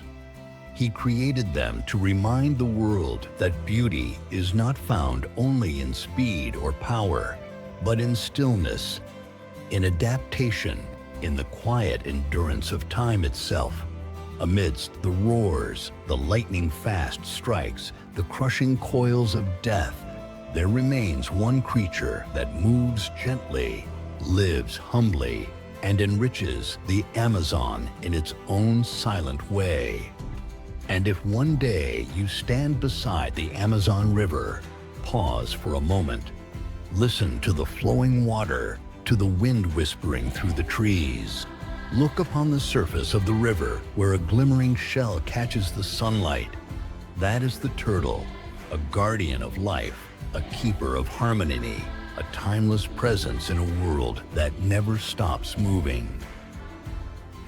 And then, when God created the Amazon, He did not simply paint a vast rainforest where rivers flowed like lifeblood through the wilderness, where mist rose from the dense canopy like the breath of the earth itself. He did not merely pour into it the endless green of the leaves, the blazing red of the macaws, or the golden shimmer of the setting sun reflected on the river's surface.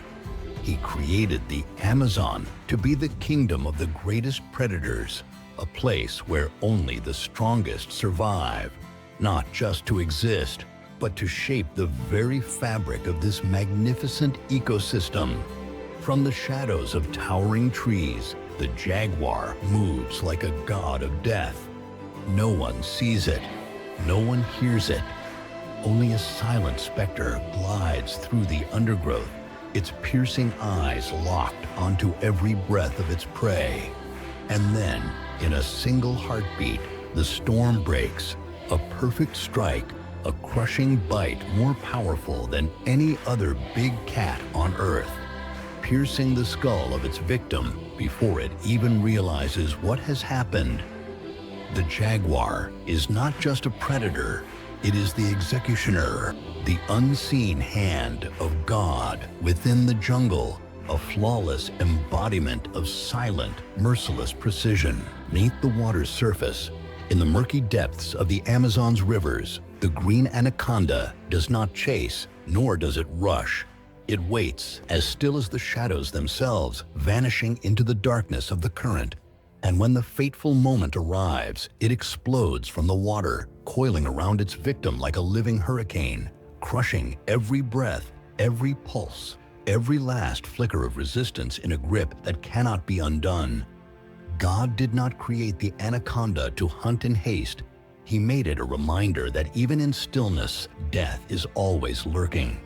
And in the silent marshes, the black caiman, a phantom of the Amazon's dark waters, lies motionless, indistinguishable from a floating log.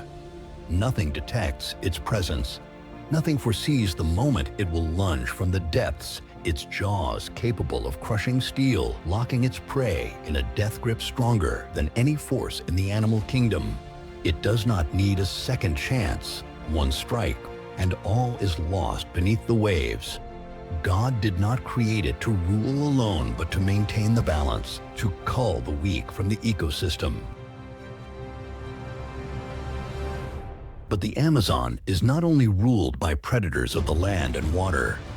In the skies above, the harpy eagle circles under the golden sun, God's blade carried on wings of power. Its gaze, sharper than any blade, locks onto its prey far below. And when it descends, nothing can stop it. Talons longer than a bear's claws, strength enough to lift a fully grown monkey into the air as effortlessly as a fallen leaf. The harpy eagle does not hunt out of mere instinct. It hunts as an artist, a warrior gifted by God with the wings of a ruler.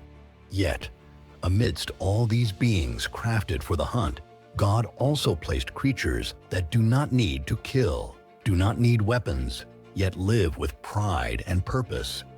The macaw, with its radiant feathers, never hides from the world, but instead celebrates the life that God has given it. The three-toed sloth, moving at the pace of time itself, remains untouched by the urgency of survival, an emblem of tranquility in a world of chaos. The Amazon turtle, carrying on its back the wisdom of centuries, proves that true strength does not always lie in speed or ferocity, but in endurance and patience. God did not create the Amazon to be merely a forest. He did not fill it with nameless creatures, nor allow it to be swallowed by meaningless death. He made it a grand symphony of life and death, an arena where the strongest do not merely prevail, but uphold the delicate order of nature itself. If the caiman is the deep, rumbling drum, if the anaconda is the haunting cello, if the jaguar is the sharp cry of the trumpet, then the macaw is the brilliant high note, the woodpecker the steady rhythm, and the sloth the necessary silence that binds them all together. No creature is without purpose. No being exists without meaning. God placed every link in its perfect position. so that the Amazon would not be a land of mere survival, but a kingdom of eternal balance and breathtaking beauty. And if one day you stand in the heart of the Amazon, close your eyes and listen. You will hear the rhythmic tapping of the woodpecker, the joyous laughter of the macaws, the gentle ripples of water where the caiman waits. You will feel the presence of unseen hunters, the piercing eyes watching, the silent forces moving within the jungle's depths. And when you open your eyes, you will see shadows gliding through the trees, wings cutting across the sky, the magnificent beings that God placed here to remind the world that the Amazon is not just a forest. It is the kingdom of Earth's greatest predators, a masterpiece of life itself, unmatched anywhere else on this planet.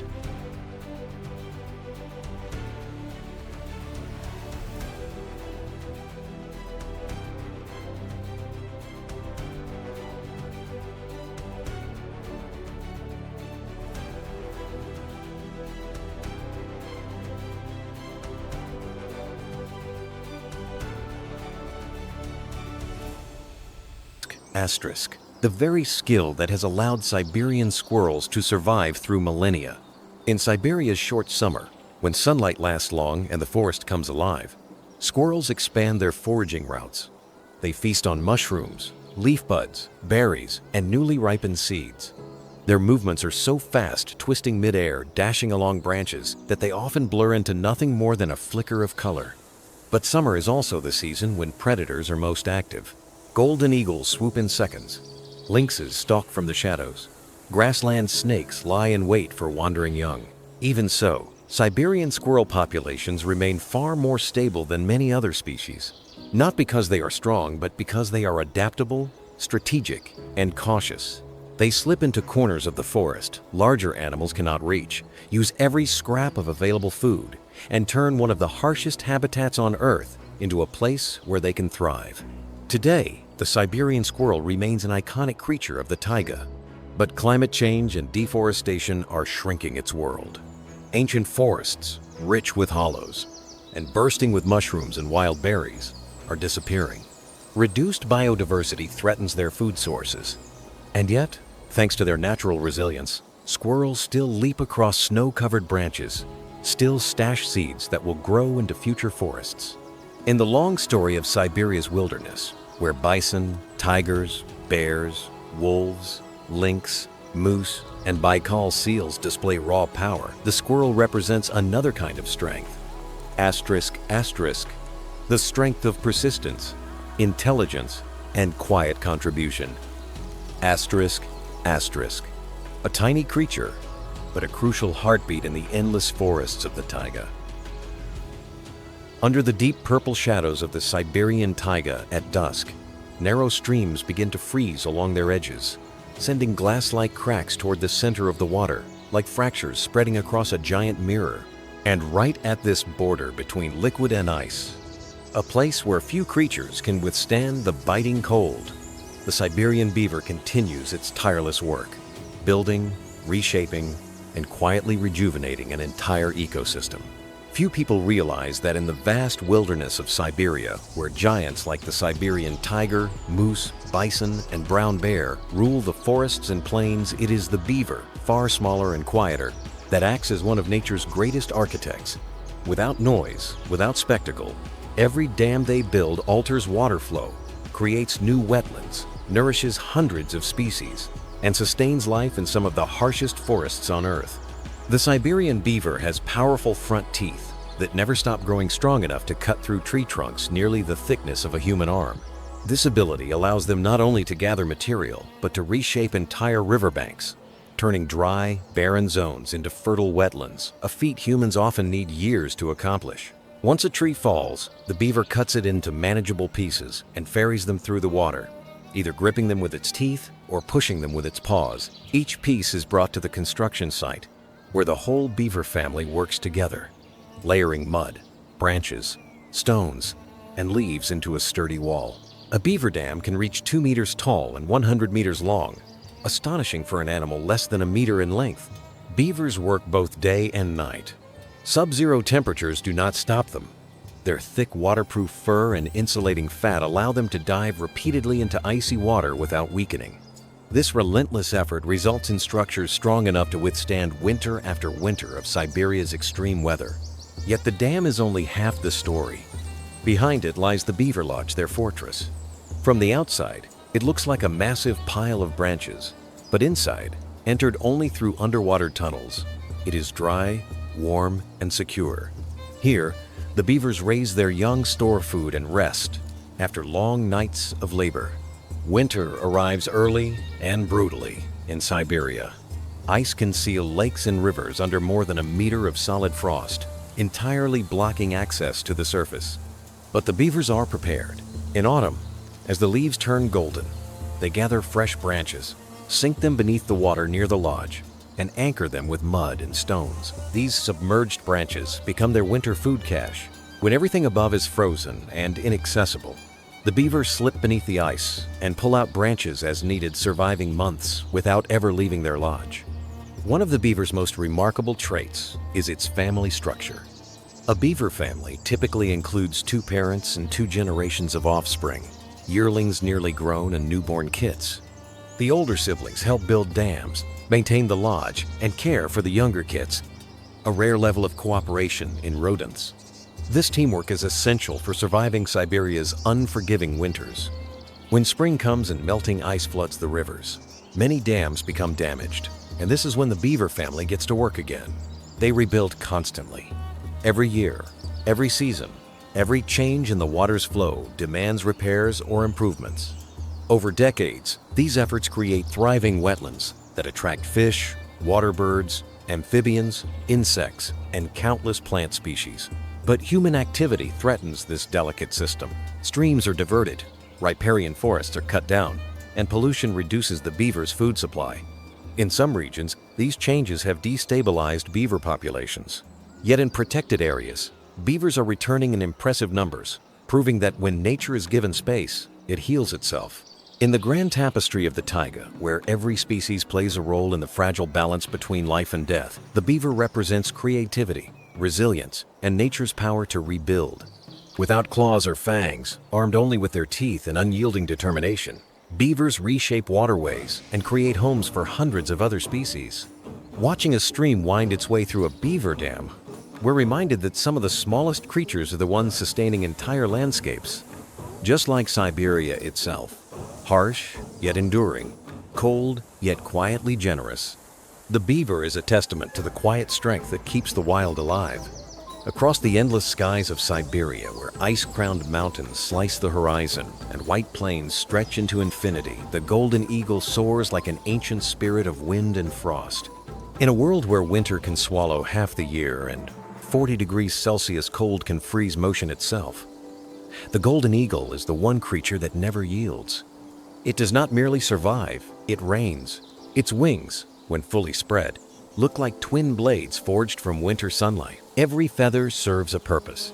Small head feathers reduce drag. Long primary feathers provide lift. Tail feathers steer with surgical precision, and a dense layer of down seals in warmth, allowing the eagle to ride the frozen air for hours without the cold piercing its body. Its eyes, sharp and deep as frozen amber, scan the silent, white world below, detecting the slightest movement. In Siberia, the golden eagle has few rivals. In the sky, it is the undisputed monarch. Yet its dominance comes not from brute force alone, but from strategy refined through thousands of generations. When hunting, the eagle does not rush. It circles, observes, calculates the direction of the wind, the contours of the land, the depth and texture of the snow. Because thick snow can cushion a strike, while thin snow can cause prey to slip. Only when every variable aligns does the eagle begin its attack. In that moment, nature seems to hold its breath. Wind screams past its wings as the bird becomes an arrow plunging through the frozen sky. No other raptor in Siberia can match its speed. Just before hitting the ground, it flares its wings, uses air resistance to brake, then unleashes a lethal strike of its talons. A hare, a young fox, a marmot, even a small mountain goat all can become prey. The golden eagle can take down animals twice its own weight, a feat matched by few birds of prey anywhere on Earth. In the treacherous Altai Mountains, locals have witnessed rare scenes: a golden eagle ambushing a wolf pup. From a height, with surprise and power, it can topple the young wolf onto the icy slope, injuring or immobilizing it within seconds. Because of this might, the golden eagle has become a sacred symbol for nomadic cultures of Siberia and Central Asia, a skyborne messenger, a spirit of power and freedom. Yet the eagle's strength is not its only miracle. It has an almost supernatural ability to withstand cold. Blizzards that drive bears into dens and force snow leopards to seek shelter cannot move the eagle. It stands firm on a cliff, wings folded, letting snow pile over its back like a white cloak. Its unique plumage blocks the cold completely, keeping its body warm and ready.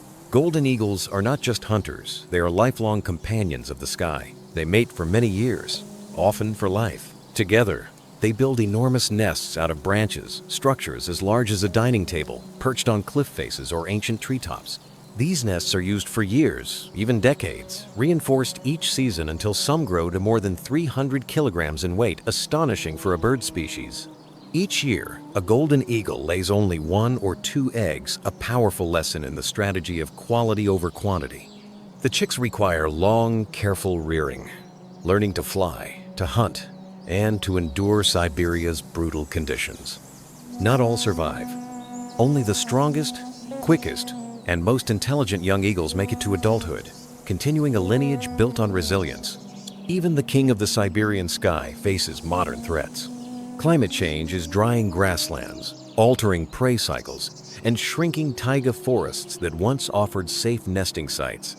Power lines, mining sites, and deep industrial encroachment disturb hunting routes and increase danger.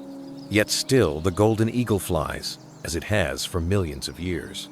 Its wings cut not just through wind, but through time, a reminder that some creatures are born to belong to the sky, beyond the reach of any boundary. And when its shadow glides over Siberia's flawless snow, we realize this is more than just a bird.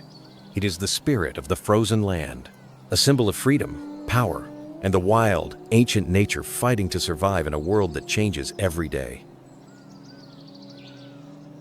Across this vast land, larger than all of Europe, every creature, from reindeer to wolf, from bear to tiger, follows a unique strategy for survival, shaped by millions of years of evolution. Some choose speed, some choose intelligence, some choose power, and some choose stillness. Together, they uphold the fragile balance between life and death in this white, unrelenting world. But now, a new enemy rises. Not blizzards, not predators, humans. Temperatures in Siberia are rising 3 times faster than the global average. Melting ice disrupts the migration of reindeer, destroys the food chains of wolves and tigers, and forces brown bears to awaken early, weaker, hungrier, and less able to reproduce. The permafrost, foundation of this land, is melting away, warping the earth, collapsing ground, reshaping landscapes, taking with it bird nests, animal dens, and fragile lives that once thrived here. Worse still, wildfires spread through the warming taiga, consuming thousands of hectares of forest, the home of the tiger, the wolf, and countless others. Experts warn that if this trend continues, 30% of the Siberian tiger population could vanish within the next few decades. And as humans expand oil drilling, mining, and roads into the Arctic, each forest, each glacier, each refuge fades away. The creatures that once ruled this frozen kingdom are now being cornered in the very world they built. Perhaps Siberia's eternal winter is finally melting, not just its ice, but the miracles once locked within it. The legendary beasts that once embodied nature's strength now struggle for their very last breath. When the blizzards quiet and the winds fade, only silence remains, whispering through bare trees, tracing the fading footprints of those that once ruled here. Siberia, a land of legends, survival, and memory.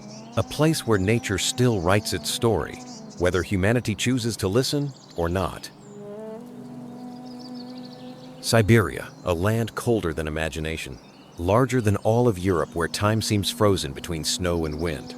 Here, life endures not by chance, but by willpower, instinct, and the quiet miracles of nature. Amid endless taiga forests, frozen rivers, and white tundra plains, every creature from the smallest to the most powerful carries a story of survival, an unending song of resilience. Yet this primal beauty is fading. Deforestation, logging, and mining expansion are carving deep wounds into the heart of the taiga home of the Siberian tiger, brown bear, and gray wolf.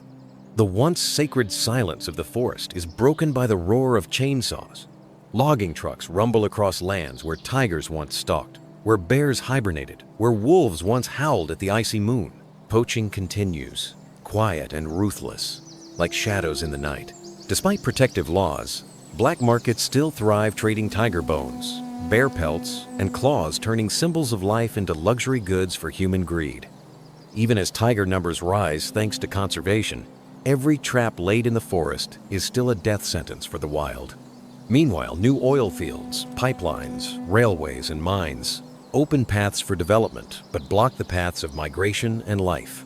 Reindeer herds that once traveled thousands of kilometers now find their routes severed by metal fences and concrete roads. In some regions, their numbers have fallen by up to 50%, and ancient trails through the snow are vanishing. Every hammer strike, every road built, is another scar on the back of Siberia. Climate change is advancing at a terrifying pace.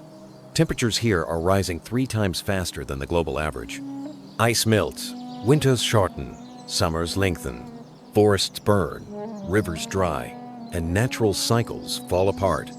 Bears awaken before winter ends, wolves lose their prey, and tigers are forced to approach villages to hunt.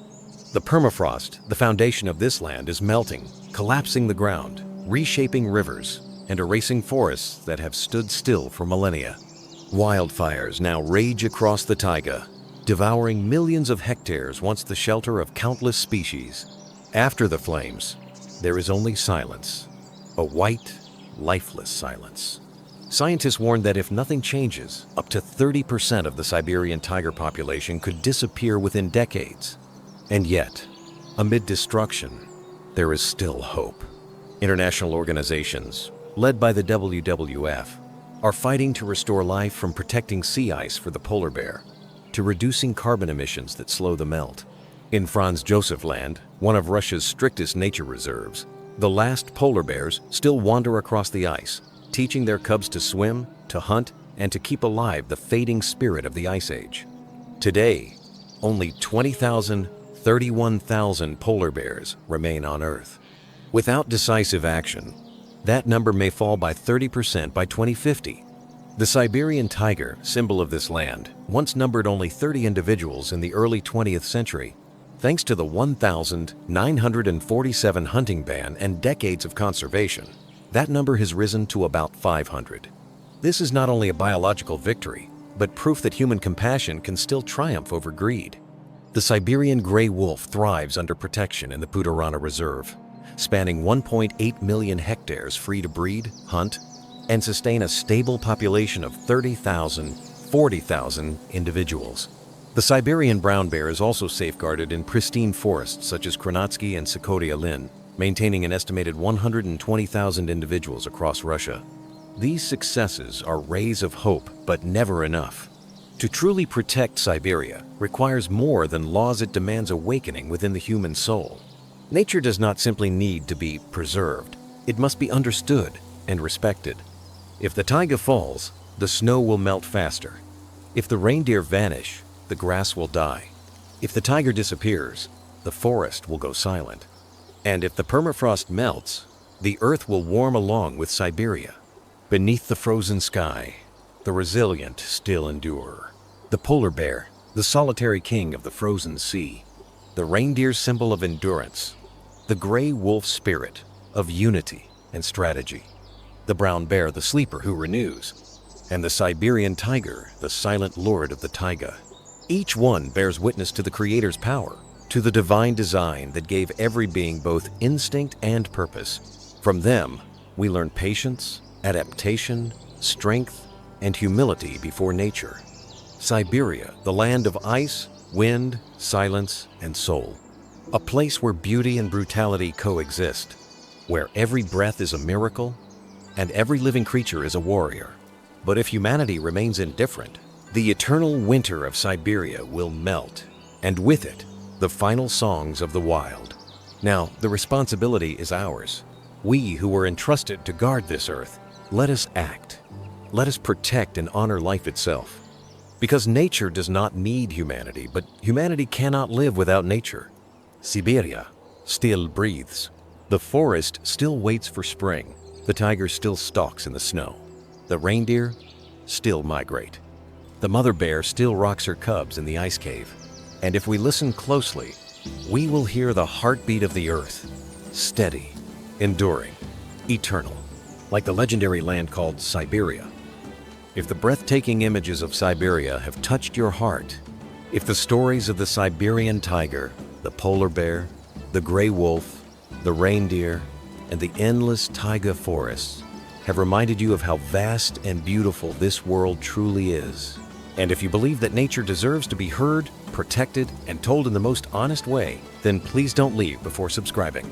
Hit subscribe and turn on the notification bell, because every single subscription not only helps us continue creating these painstakingly crafted documentaries, but also helps spread the message of conservation to millions of others. When you subscribe, you become part of a journey through the deep ancient taiga forests, a journey across endless snowfields, tundra plains, and eternal ice, a journey following the Siberian tiger through the night, the reindeer on their great migration, and the gray wolf hunting through blizzards, a journey to tell the stories that nature cannot speak for itself. You are not just following a YouTube channel. You become a guardian, a witness, and an inspiration for the next generation. Join us in writing the next chapters of the forest, the ice, the wildlife, and the hope that still lives within this frozen kingdom. Click subscribe and step into the wild world waiting ahead, where every frame is a breath of life, every sound is a reminder, and every expedition is a miracle of the earth. Subscribe today so you never miss a single story from the legendary realm called Siberia, and so your voice becomes part of the mission to protect life in the last great kingdom of ice.